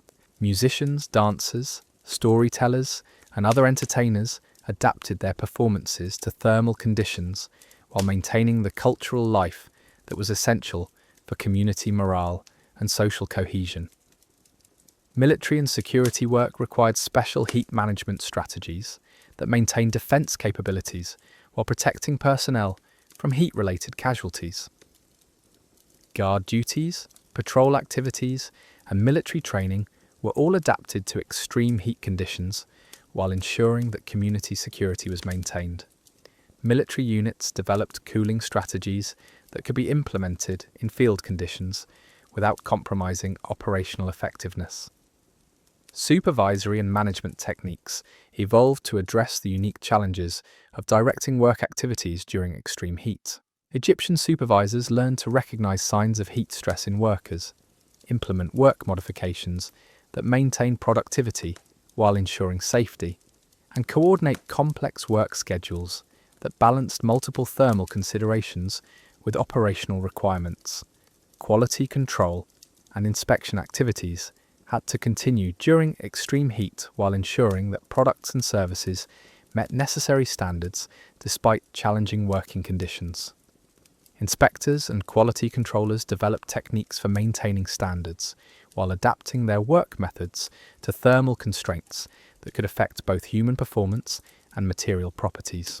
Innovation and problem solving in extreme heat conditions led to technological developments and work methods that improved productivity while enhancing worker safety.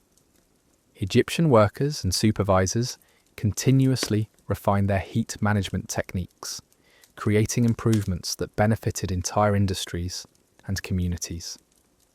These innovations were shared between work sites and passed down through generations of skilled workers.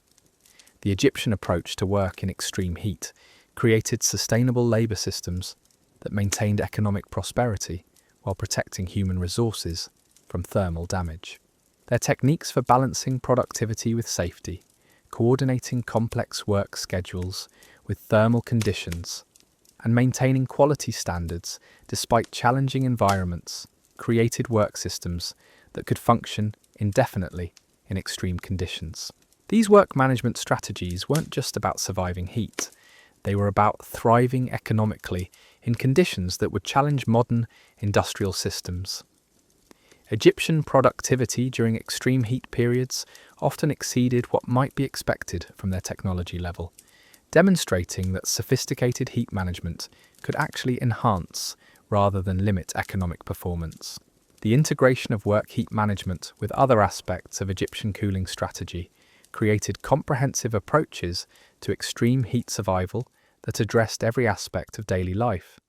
Work schedules, coordinated with community cooling resources, dietary strategies supported worker heat tolerance, and architectural cooling systems enhanced workplace comfort, creating synergistic effects that made the total system more effective than any individual component.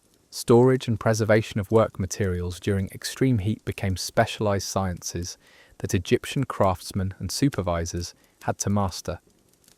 Tools, raw materials, and finished products all required protection from temperatures that could warp metal, crack wood, spoil organic materials, or render supplies completely unusable. Egyptian workshops developed sophisticated storage systems that maintained material integrity while keeping essential supplies accessible to workers throughout the day. Metal tools presented unique challenges in desert heat, as iron and bronze could become too hot to handle safely during peak temperatures. Egyptian metalworkers developed storage techniques that kept tools cool and workable, including underground tool caches, insulated containers, and rotation systems that ensured fresh, cool tools were always available. Some workshops maintained multiple sets of essential tools, allowing hot implements to cool while work continued with alternatives. Organic materials like wood, leather, and textiles required specialized protection from heat damage that could occur within hours of exposure to extreme temperatures. Woodworkers learned to store their materials in climate-controlled spaces that prevented cracking and warping, while leather workers developed techniques for keeping hides supple and workable despite punishing heat. Textile workers had to protect their fibers and finished fabrics from heat damage that could ruin months of careful work. Food preservation in work environments required techniques that went beyond normal household food storage, as workers needed access to nutrition throughout extended work periods without the luxury of returning home for meals. Worksite kitchens and food storage areas were designed with enhanced cooling systems that could keep food safe and palatable during the entire workday, preventing the food poisoning that could disable entire work crews. Water management at work sites became critical infrastructure that required constant attention and sophisticated engineering.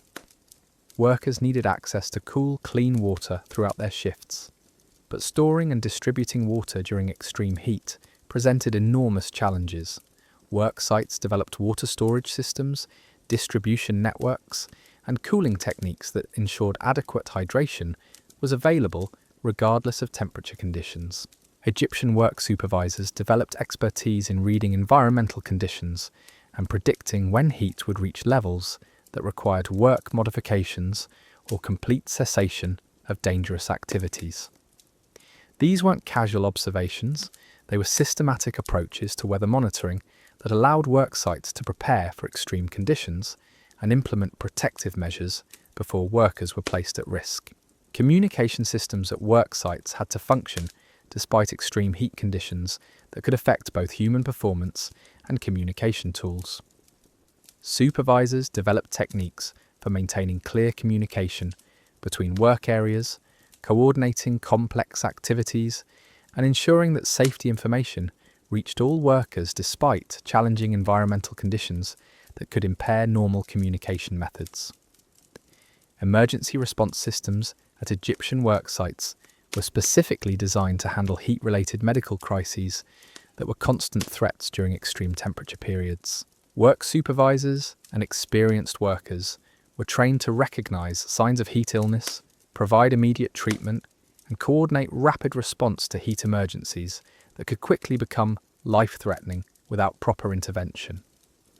Productivity measurements and work planning had to account for thermal conditions that could dramatically affect worker performance and output quality. Egyptian supervisors learned to adjust work expectations, modify productivity targets, and plan project timelines that reflected realistic capabilities during different temperature conditions. These adjustments weren't excuses for reduced productivity, they were realistic planning tools that ensured project success despite environmental challenges. The economics of heat-adapted work revealed how Egyptian industries balanced the costs of heat protection with the benefits of maintained productivity. Cooling infrastructure, modified work schedules, and enhanced safety measures all required investment. But Egyptian managers understood that these costs were essential for long-term productivity and worker retention in extreme climate conditions.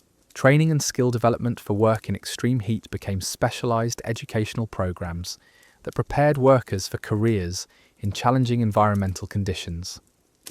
New workers learned not just their specific craft skills, but also the heat management techniques that would allow them to work safely and effectively throughout their careers.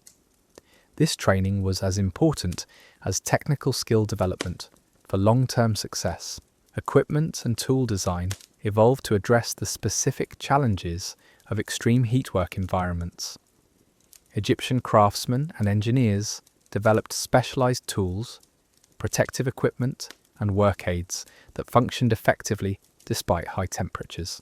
These innovations often involved material selection, design modifications, and cooling features that maintained tool effectiveness while protecting users from heat exposure.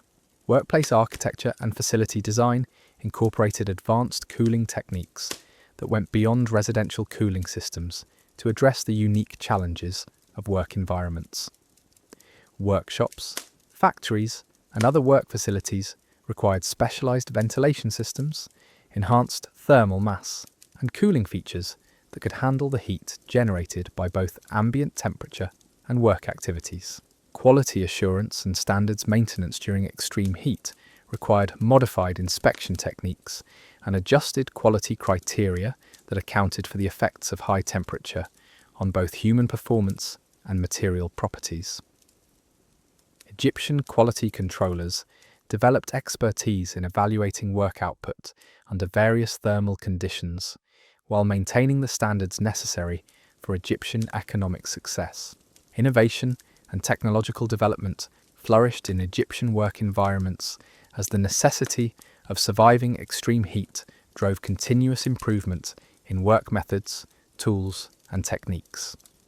The challenging environment actually accelerated innovation as workers and supervisors constantly sought better ways to maintain productivity while protecting human resources from thermal damage. Social aspects of work in extreme heat created unique workplace cultures that emphasized cooperation, mutual support, and shared responsibility for worker safety. Egyptian work sites developed social systems that went beyond normal workplace relationships to create communities focused on collective survival and success in challenging environmental conditions. But work management was just one aspect of the comprehensive Egyptian approach to extreme heat survival. Their understanding extended to clothing and personal protection systems that represented some of the most sophisticated heat management technology in the ancient world. Egyptian garments weren't just covering for modesty or decoration. They were carefully engineered personal climate control systems that could mean the difference between productivity and heat stroke. The evolution of Egyptian work clothing revealed deep understanding of how different fabrics, cuts, and layering systems affected heat tolerance during various types of labour. Construction workers needed different thermal protection than farmers, while craftsmen required clothing that provided cooling without interfering with precise hand movements. Each profession developed specialised clothing systems that optimised heat protection for their specific work requirements. Seasonal clothing variations showed that Egyptian workers understood how changing temperature conditions throughout the year required different approaches to personal thermal management. Work clothing that was appropriate during moderate months might become dangerous during peak heat periods, while specialised summer work garments might be unnecessary during cooler seasons. Workers maintained seasonal wardrobes that provided optimal protection year-round.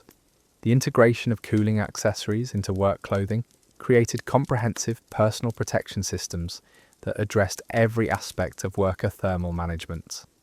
Head coverings, cooling cloths, protective footwear, and specialised accessories all worked together to create complete cooling systems that could be adjusted throughout the workday as conditions changed. Personal hydration systems became essential components of work clothing and equipment, with workers carrying water supplies and cooling materials that provided sustained relief throughout extended work periods. These weren't just water containers, they were sophisticated personal cooling systems that delivered hydration and thermal relief exactly when and where workers needed it most. Egyptian work clothing design influenced fashion and civilian clothing throughout society, as innovations developed for workplace heat protection were adapted for general use. The boundary between work clothing and everyday garments became blurred as the entire population benefited from heat management innovations originally developed for specific work environments. Cultural and social aspects of work clothing reflected the importance of heat management in Egyptian society, with work garments carrying social significance that went beyond mere functionality. Well-designed work clothing became a mark of professional competence and social status, while poor thermal protection could mark someone as inexperienced or unsuccessful.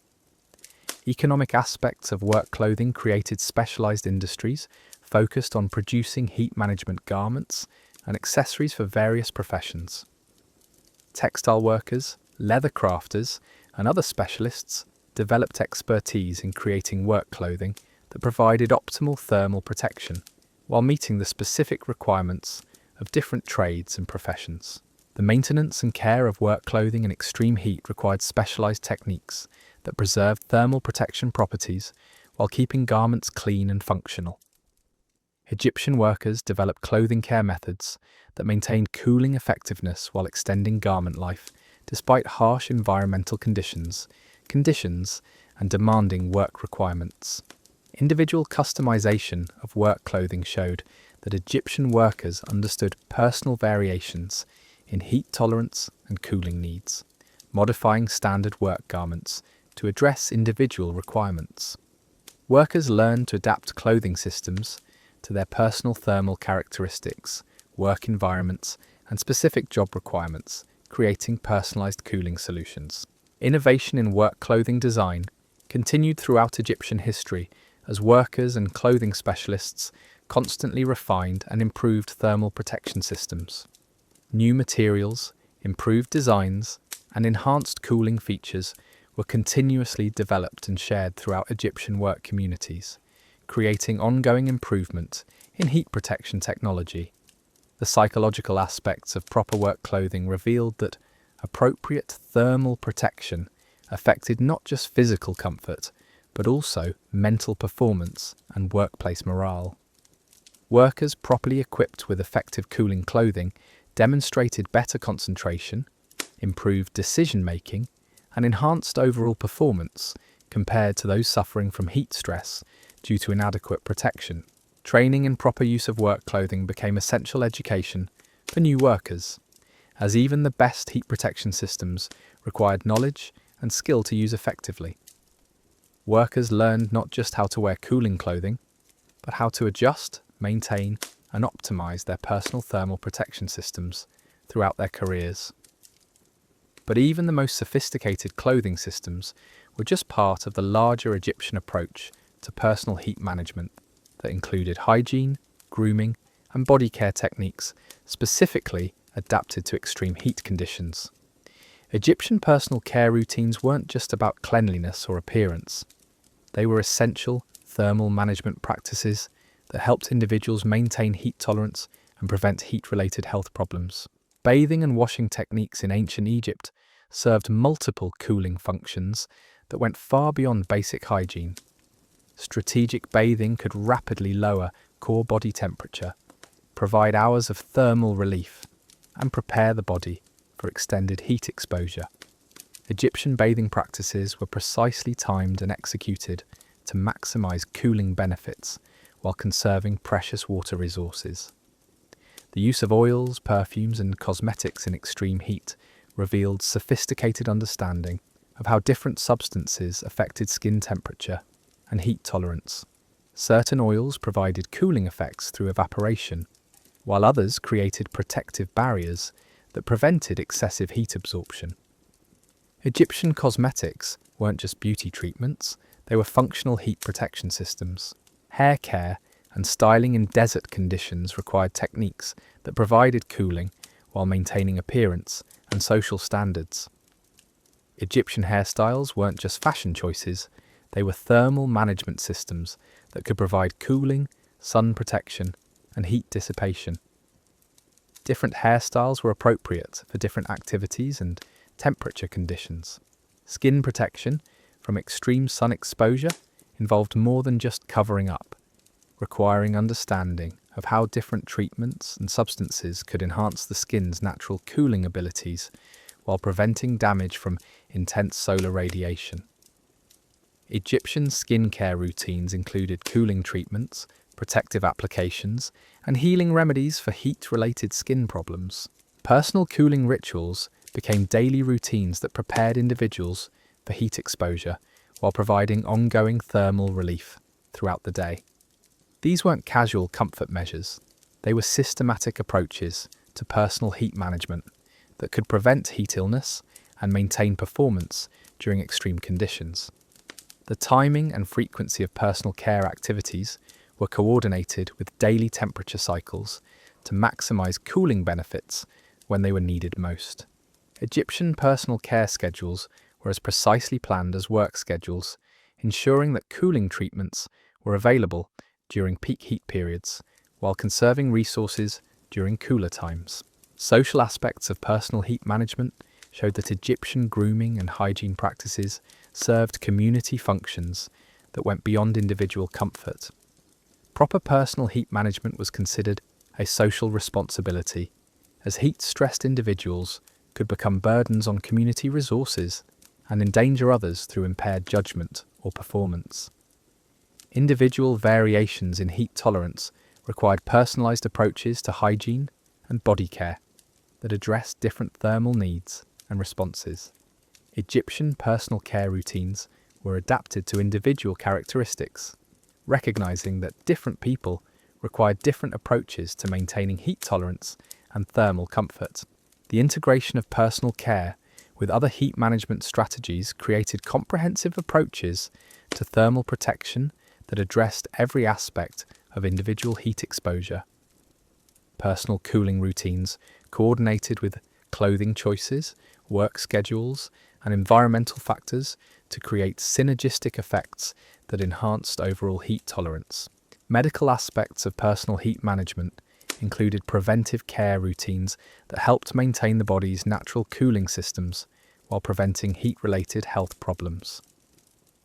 Egyptian personal care practices included medical treatments, preventive measures, and health monitoring that kept individuals functioning effectively despite extreme thermal stress.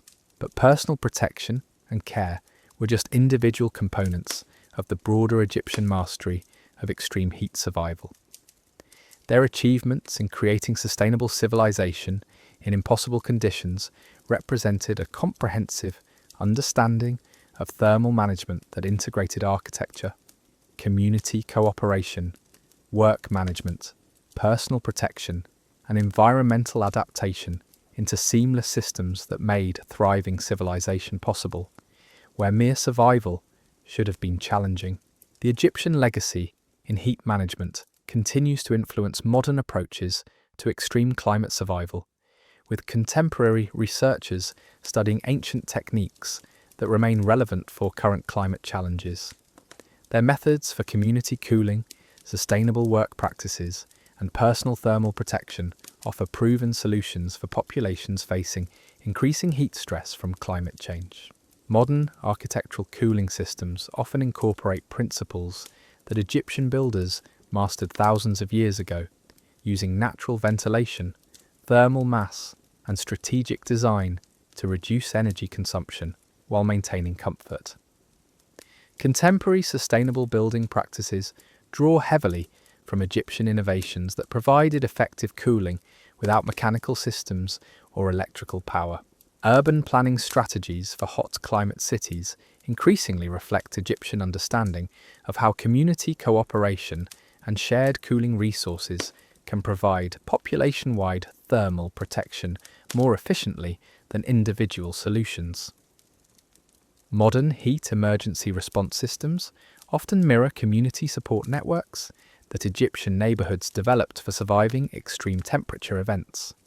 Occupational health and safety practices in extreme heat environments utilize techniques that Egyptian work supervisors pioneered, including work scheduling modifications, heat stress monitoring, and worker protection strategies that maintain productivity while preventing heat-related injuries and illnesses.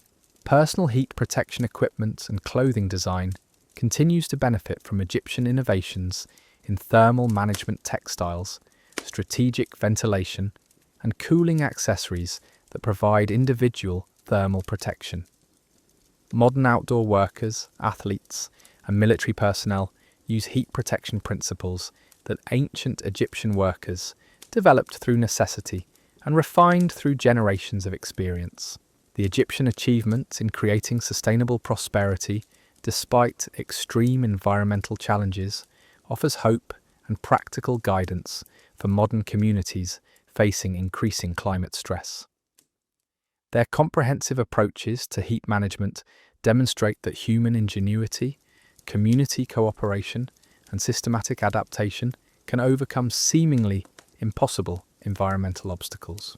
Their story reminds us that surviving extreme heat isn't just about enduring discomfort, it's about creating systems that allow human civilization to flourish despite environmental challenges that might seem insurmountable.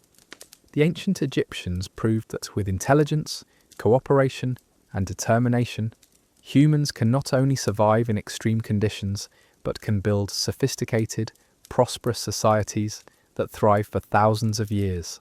As we face our own climate challenges, the Egyptian mastery of desert survival offers both inspiration and practical guidance. Their techniques for staying cool under the desert sun weren't just survival strategies, they were the foundation of a civilization that achieved remarkable things in impossible conditions, leaving behind lessons that remain valuable thousands of years after their pyramids first cast shadows on the burning sands. The ingenuity of Egyptian desert survival extended into realms that would astonish modern engineers, particularly in their mastery of underground cooling systems that turn the Earth itself into a massive air conditioning unit. While we might think of basements as simple storage spaces, the Egyptians understood that digging down meant accessing nature's own refrigeration system, and they exploited this knowledge with breathtaking sophistication. Egyptian underground chambers weren't just holes in the ground lined with stone. They were precisely engineered thermal environments that maintained cool temperatures year-round by tapping into the Earth's stable subsurface climate. Several feet below ground, temperatures remained relatively constant regardless of surface conditions, providing a natural cooling zone that clever Egyptian architects learned to access and amplify through ingenious design techniques. The construction of these underground cooling systems revealed engineering knowledge that seems almost impossible without modern surveying equipment. Egyptian builders calculated precise depths that would access optimal cooling zones without hitting groundwater or creating structural instabilities. They understood soil composition, thermal conductivity, and moisture management in ways that allowed them to create underground spaces that stayed comfortably cool even when surface temperatures soared past human tolerance limits. Ventilation systems for underground chambers showcased Egyptian mastery of airflow dynamics on a scale that modern HVAC engineers study with fascination. These weren't simple caves with holes for air, they were sophisticated ventilation networks that created continuous air circulation between surface and subsurface environments.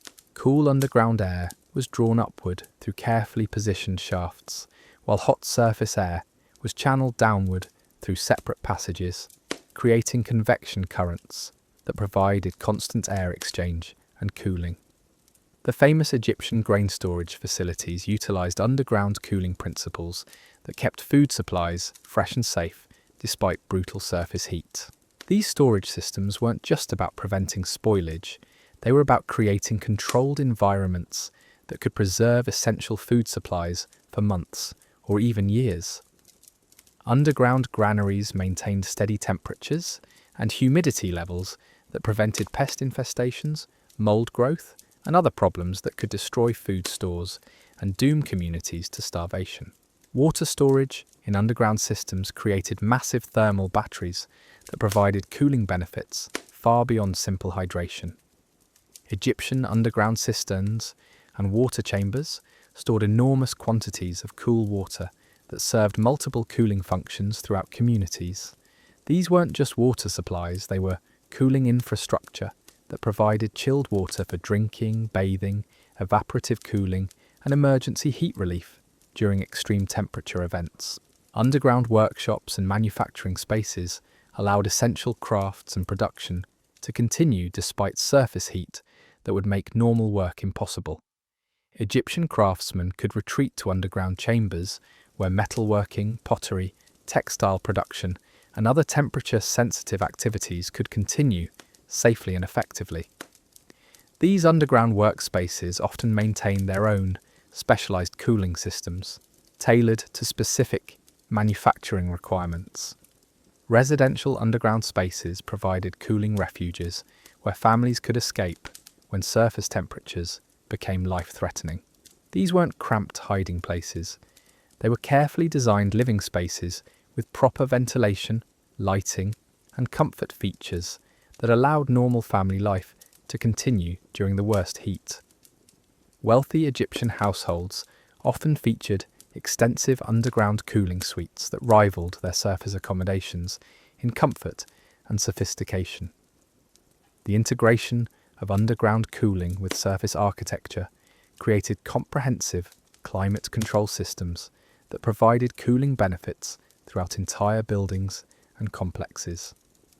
Surface structures were designed to work in harmony with underground cooling chambers, channeling hot air downward while drawing cool air upward through carefully planned ventilation networks that created building-wide cooling effects.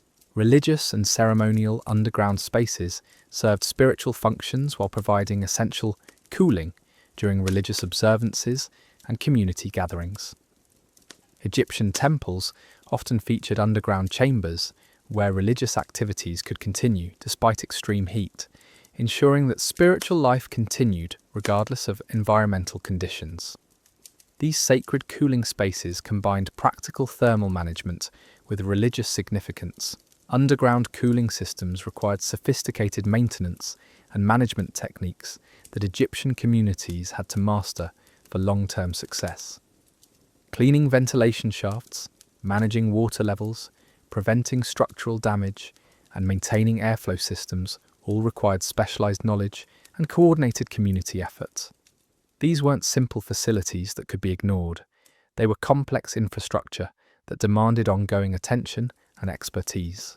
The construction techniques for underground cooling systems revealed Egyptian mastery of excavation, structural engineering, and environmental management that seems remarkable even by modern standards. Workers had to dig precise shafts and chambers while managing groundwater, preventing cave-ins, and creating stable structures that could last for centuries. The tools and techniques they developed for underground construction influenced building methods throughout Egyptian civilization. Underground transportation networks connected cooling chambers with surface buildings and other underground facilities, creating comprehensive cooling infrastructure that served entire communities. These weren't just individual cooling rooms, they were integrated networks that provided community-wide thermal relief during extreme heat periods. Underground passages allowed people to move between buildings without surface heat exposure during dangerous temperature conditions. Storage of cooling materials in underground facilities created strategic reserves that could be accessed during heat emergencies. Ice, when available, could be preserved for extended periods in properly designed underground chambers. Cooling cloths, medical supplies, and other heat relief materials were stored in underground facilities where they remained cool and readily available when needed most. The economics of underground cooling systems revealed how Egyptian communities balanced construction costs with survival benefits.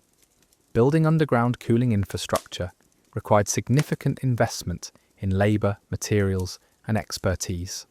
But these costs were justified by the enhanced survival rates and maintained productivity during extreme heat periods. Communities that invested in underground cooling systems demonstrated superior heat tolerance and economic stability. Security considerations for underground cooling systems addressed the reality that these facilities could become critical resources during heat emergencies. Egyptian communities developed protection and access control systems that ensured cooling resources remained available to community members while preventing conflicts that might arise over access extreme heat periods to limited cooling facilities during. Seasonal management of underground cooling systems required different approaches throughout the year as surface conditions changed and cooling needs varied. Egyptian facility managers learned to optimize underground systems for different temperature conditions, adjusting ventilation, water levels, and access patterns to provide maximum cooling benefits as environmental conditions changed with the seasons. Innovation in underground cooling technology continued throughout Egyptian history as builders and engineers constantly refined and improved their subsurface thermal management techniques. New excavation methods, enhanced ventilation systems, improved structural techniques, and better integration with surface architecture all contributed to ongoing advancement in underground cooling capabilities. But underground cooling was just one element of the Egyptian approach to extreme heat survival.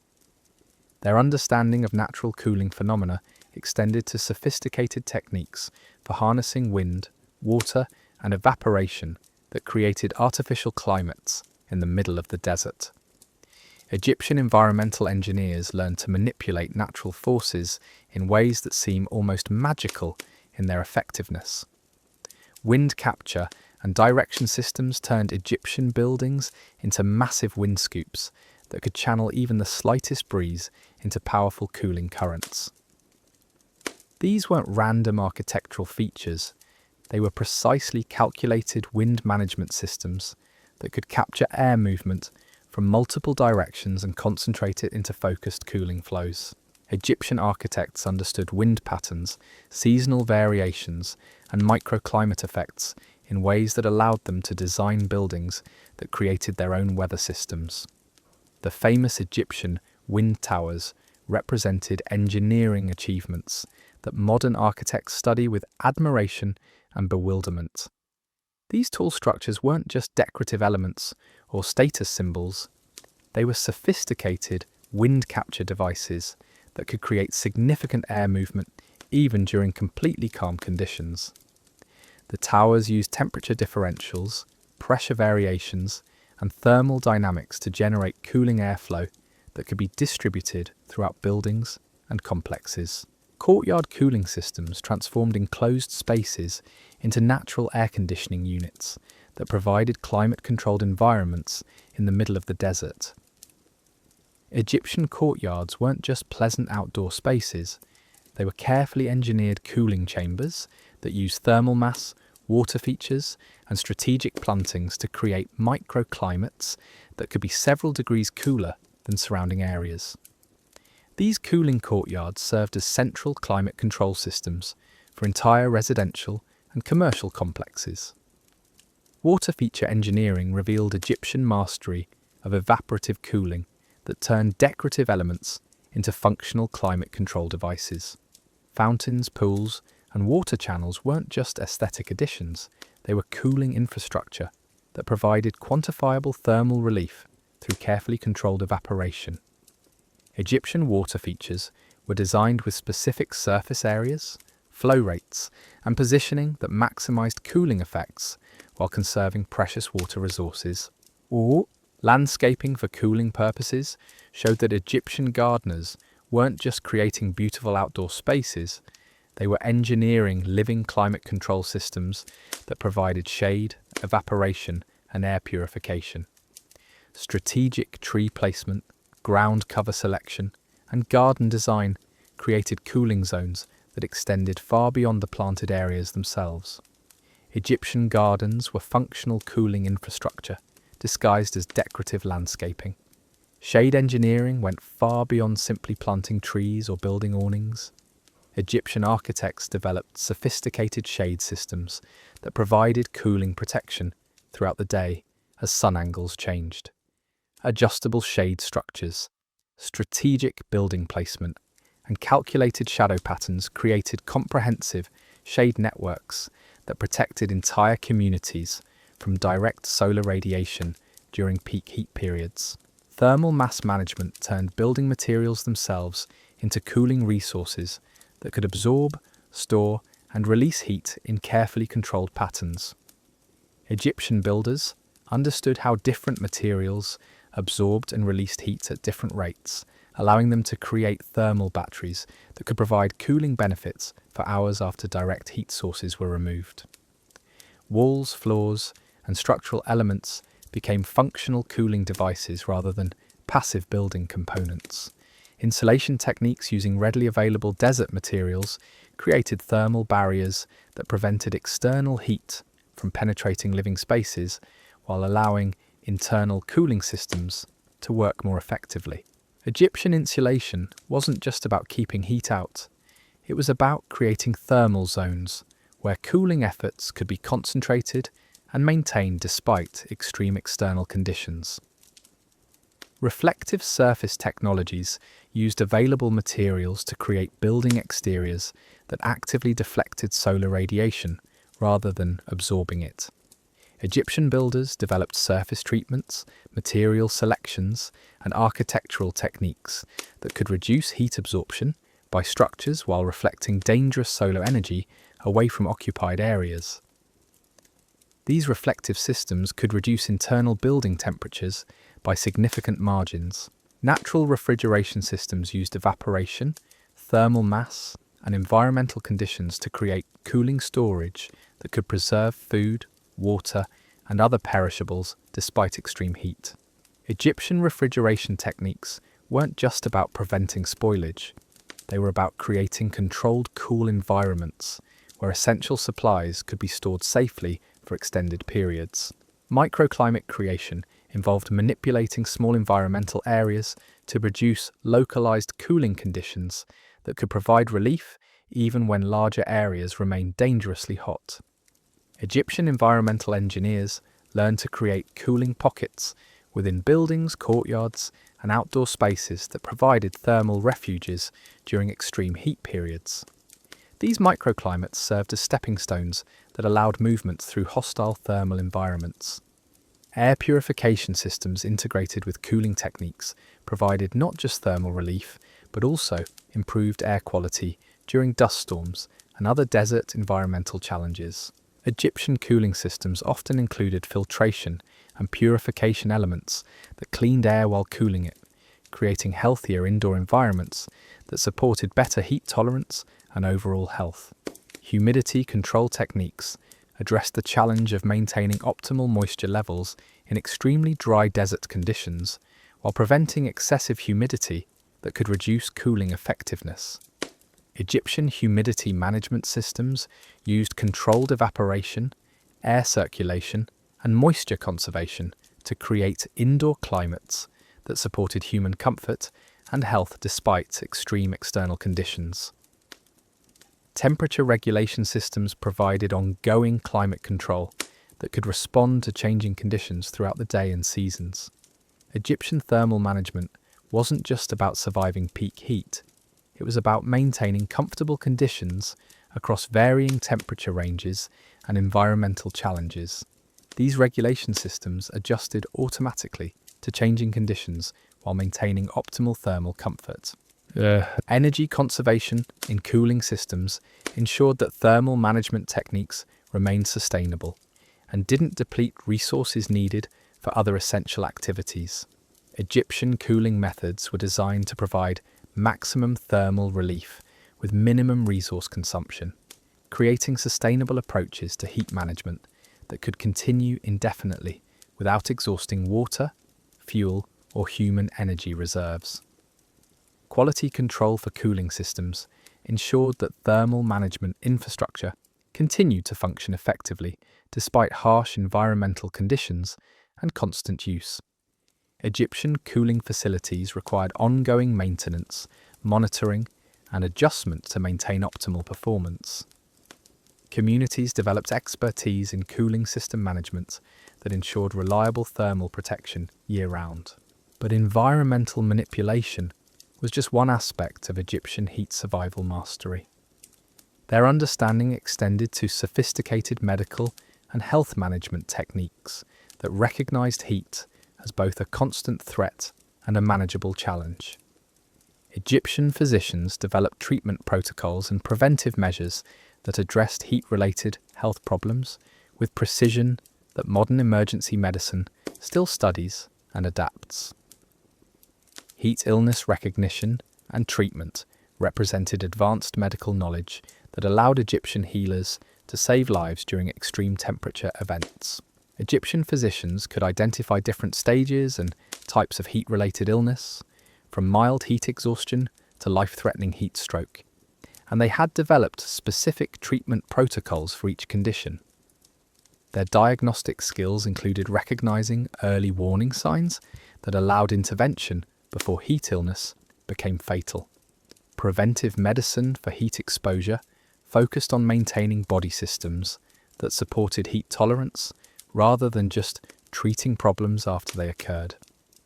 Egyptian medical practitioners understood that preventing heat illness was more effective than treating it, so they developed comprehensive health maintenance programs that prepared individuals for heat exposure and enhanced their natural cooling capabilities. Hydration therapy went far beyond simply drinking water when thirsty. Egyptian medical knowledge included sophisticated understanding of fluid balance, electrolyte management, and strategic hydration that could maintain optimal body function during extreme heat exposure. Different types of fluids were prescribed for different conditions, and hydration therapy was precisely timed to provide maximum benefit. Body cooling techniques for medical treatment included methods that could rapidly reduce core body temperature during heat emergencies, while preventing complications that could occur from cooling too quickly or improperly. Egyptian medical cooling wasn't just about making patients comfortable, it was about saving lives through controlled thermal intervention that required medical expertise and specialized equipment. Heat adaptation medicine helped individuals develop improved heat tolerance through controlled exposure and conditioning programs that enhanced natural cooling abilities.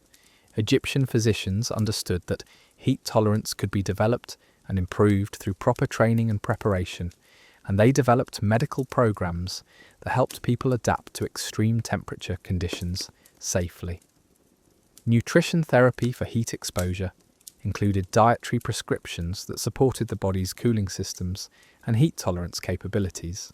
Egyptian medical nutrition wasn't just about maintaining general health, it was about optimizing body chemistry and metabolism for extreme heat conditions.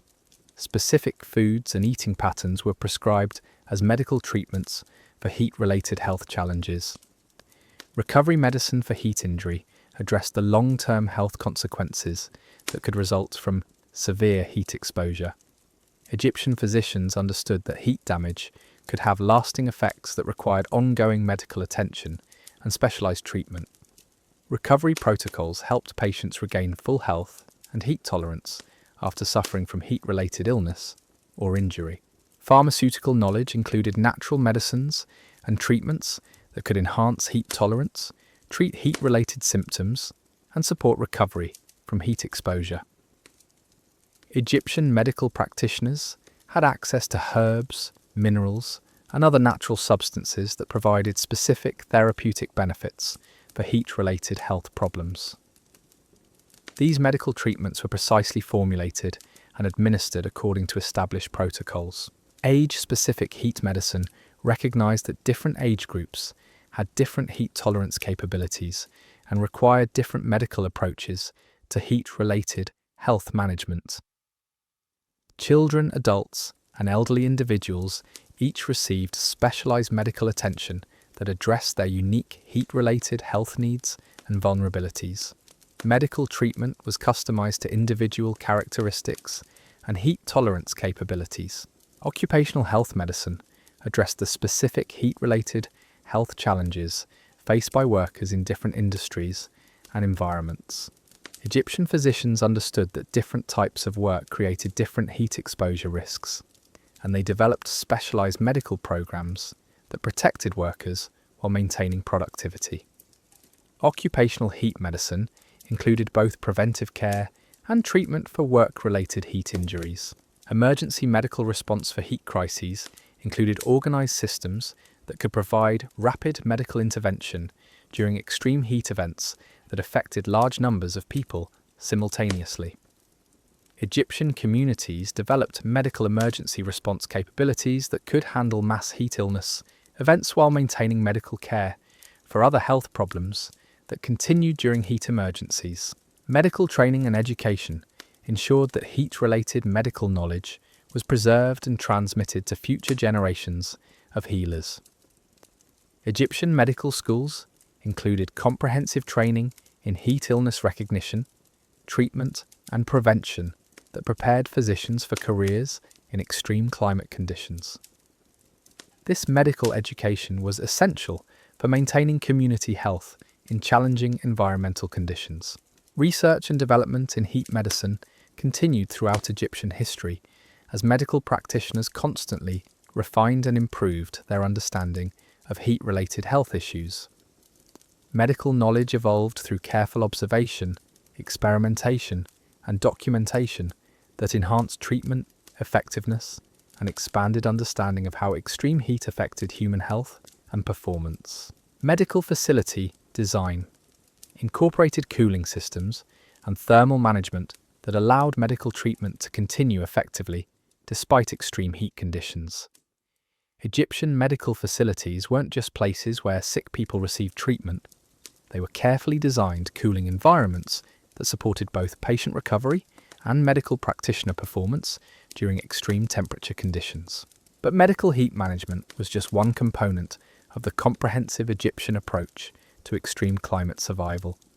Their mastery extended to transportation and logistics systems that maintained commerce, communication, and social connections despite heat that could make travel deadly. Egyptian transportation technologies represented sophisticated understanding of thermal management applied to movement of people and goods across hostile desert environments. Caravan management techniques evolved into precise sciences that could move large quantities of people and goods safely through extreme heat conditions. Egyptian caravan leaders weren't just guides who knew routes. They were thermal management specialists who understood heat tolerance limits, optimal travel timing, and survival techniques that could keep large groups alive during desert crossings that might last for weeks or months.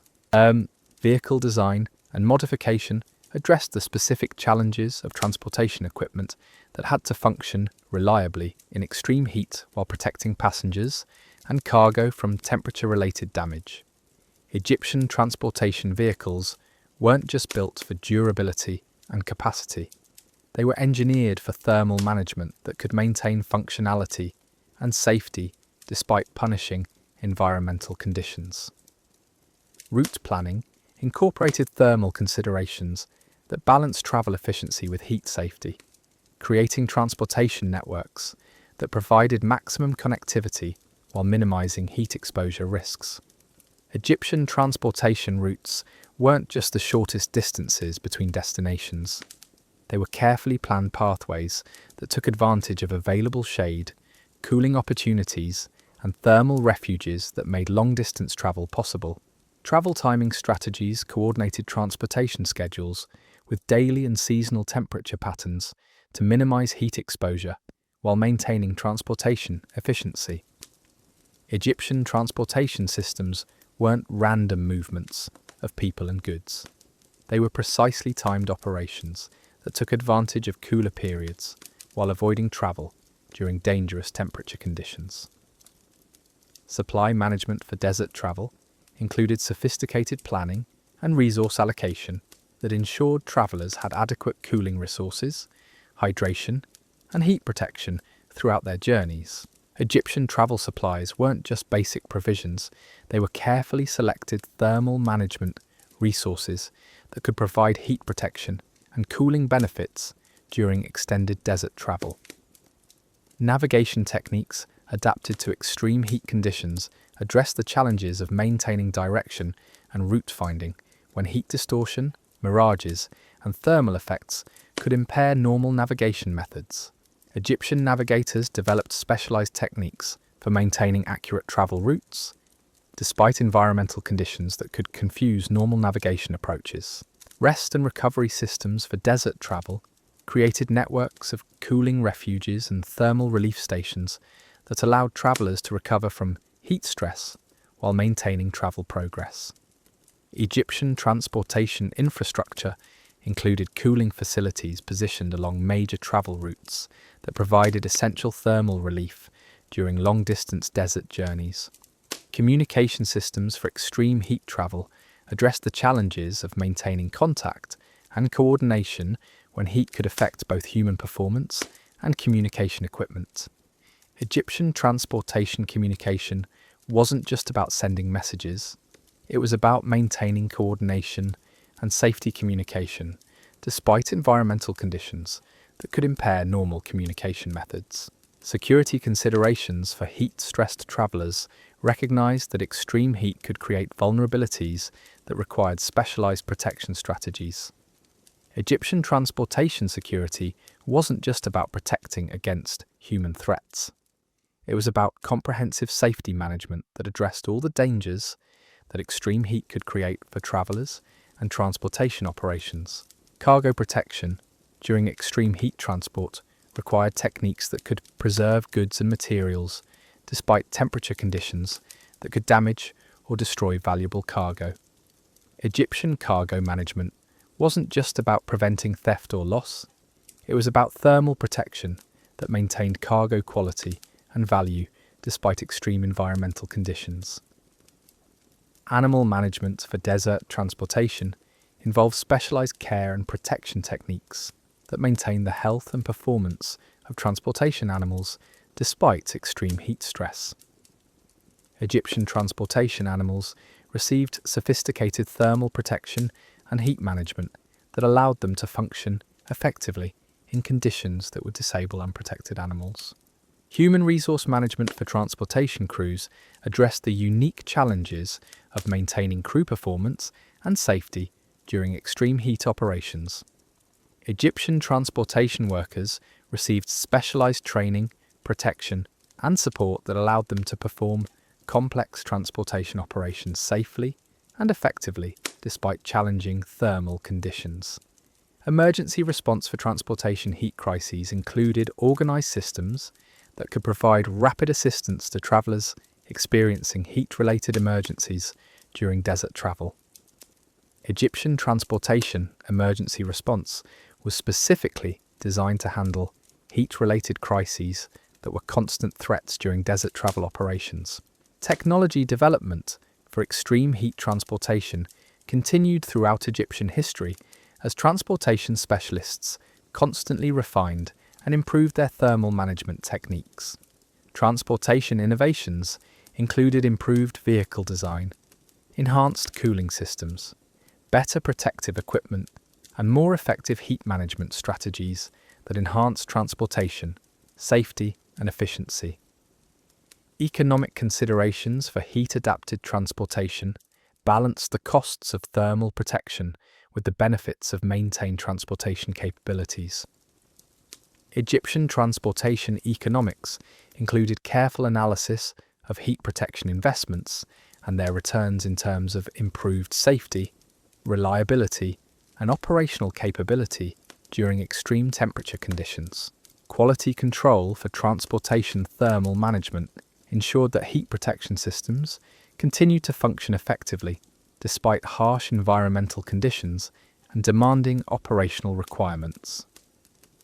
Egyptian transportation quality control included ongoing monitoring and maintenance of thermal protection systems that were essential for transportation safety and success.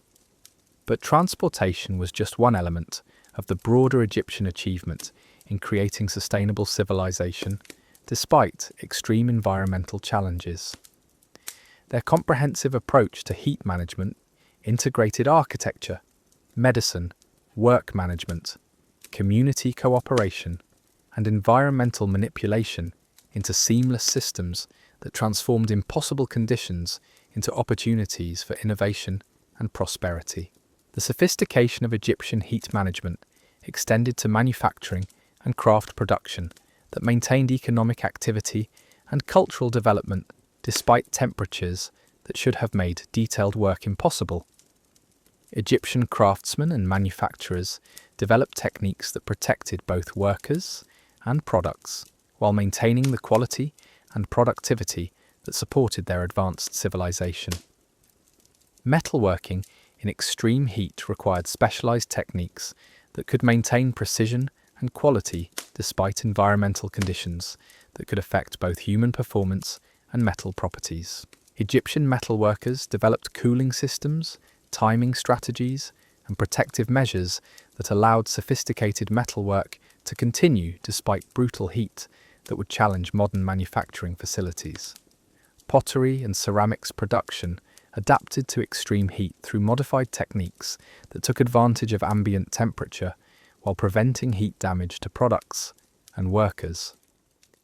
Egyptian potters learned to work with environmental heat rather than against it, creating firing schedules and production methods that utilized desert heat as part of the manufacturing process while protecting finished products from heat damage.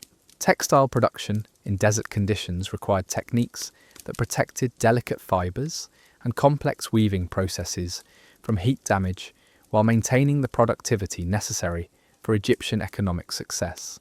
Egyptian textile workers developed climate-controlled work environments, protective storage systems, and specialized techniques that maintained textile quality despite extreme environmental conditions. Woodworking and carpentry in extreme heat addressed the challenges of working with materials that could warp, crack, or become dangerously hot during processing. Egyptian woodworkers developed storage techniques, work timing, and environmental controls that maintained wood quality while protecting workers from heat-related injuries during detailed carpentry work. Food processing and preservation during extreme heat required sophisticated techniques that maintained food safety and quality while preventing spoilage that could occur within hours of heat exposure. Egyptian food processing wasn't just about preparing meals, it was about creating preserved foods that could remain safe and nutritious despite storage in extreme heat conditions. Leatherworking and tanning in desert conditions involved techniques that could process animal hides into high-quality leather despite heat that could spoil materials or make work impossible. Egyptian leatherworkers developed specialized processing methods, climate controls, and protective techniques that maintained leather quality while ensuring worker safety during demanding production processes. Stoneworking and masonry during extreme heat required techniques that could maintain precision and safety while working with materials that could become dangerously hot and difficult to handle. Egyptian stoneworkers developed cooling techniques, protective equipment, and work methods that allowed detailed stone carving and construction work to continue despite punishing environmental conditions. Chemical and pharmaceutical production adapted to extreme heat through techniques that protected temperature-sensitive processes while maintaining the precision necessary for creating effective medicines and other chemical products. Egyptian chemical workers understood how heat affected their processes and developed methods that controlled temperature effects while maintaining product quality and safety. Quality control for manufacturing in extreme heat included techniques that could maintain product standards despite environmental conditions that could affect both human judgment and material properties. Egyptian manufacturing quality control was specifically adapted to address the unique challenges that extreme heat created for production processes and product evaluation. Innovation in extreme heat manufacturing continued throughout Egyptian history as craftsmen and manufacturers constantly developed new techniques for maintaining productivity and quality despite challenging environmental conditions. Manufacturing innovations included improved tools, enhanced cooling systems, better protective equipment, and more effective production methods that enhanced manufacturing capability in extreme heat. Economic management of manufacturing in extreme heat balanced the costs of thermal protection with the benefits of maintained production capability. Egyptian manufacturing economics included sophisticated analysis of heat protection investments and their returns in terms of improved productivity, quality, and worker safety during extreme temperature conditions.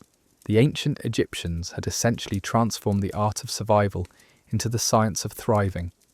Through architectural genius, community wisdom, medical knowledge, and an almost supernatural understanding of their environment, they had conquered one of the most hostile climates on Earth.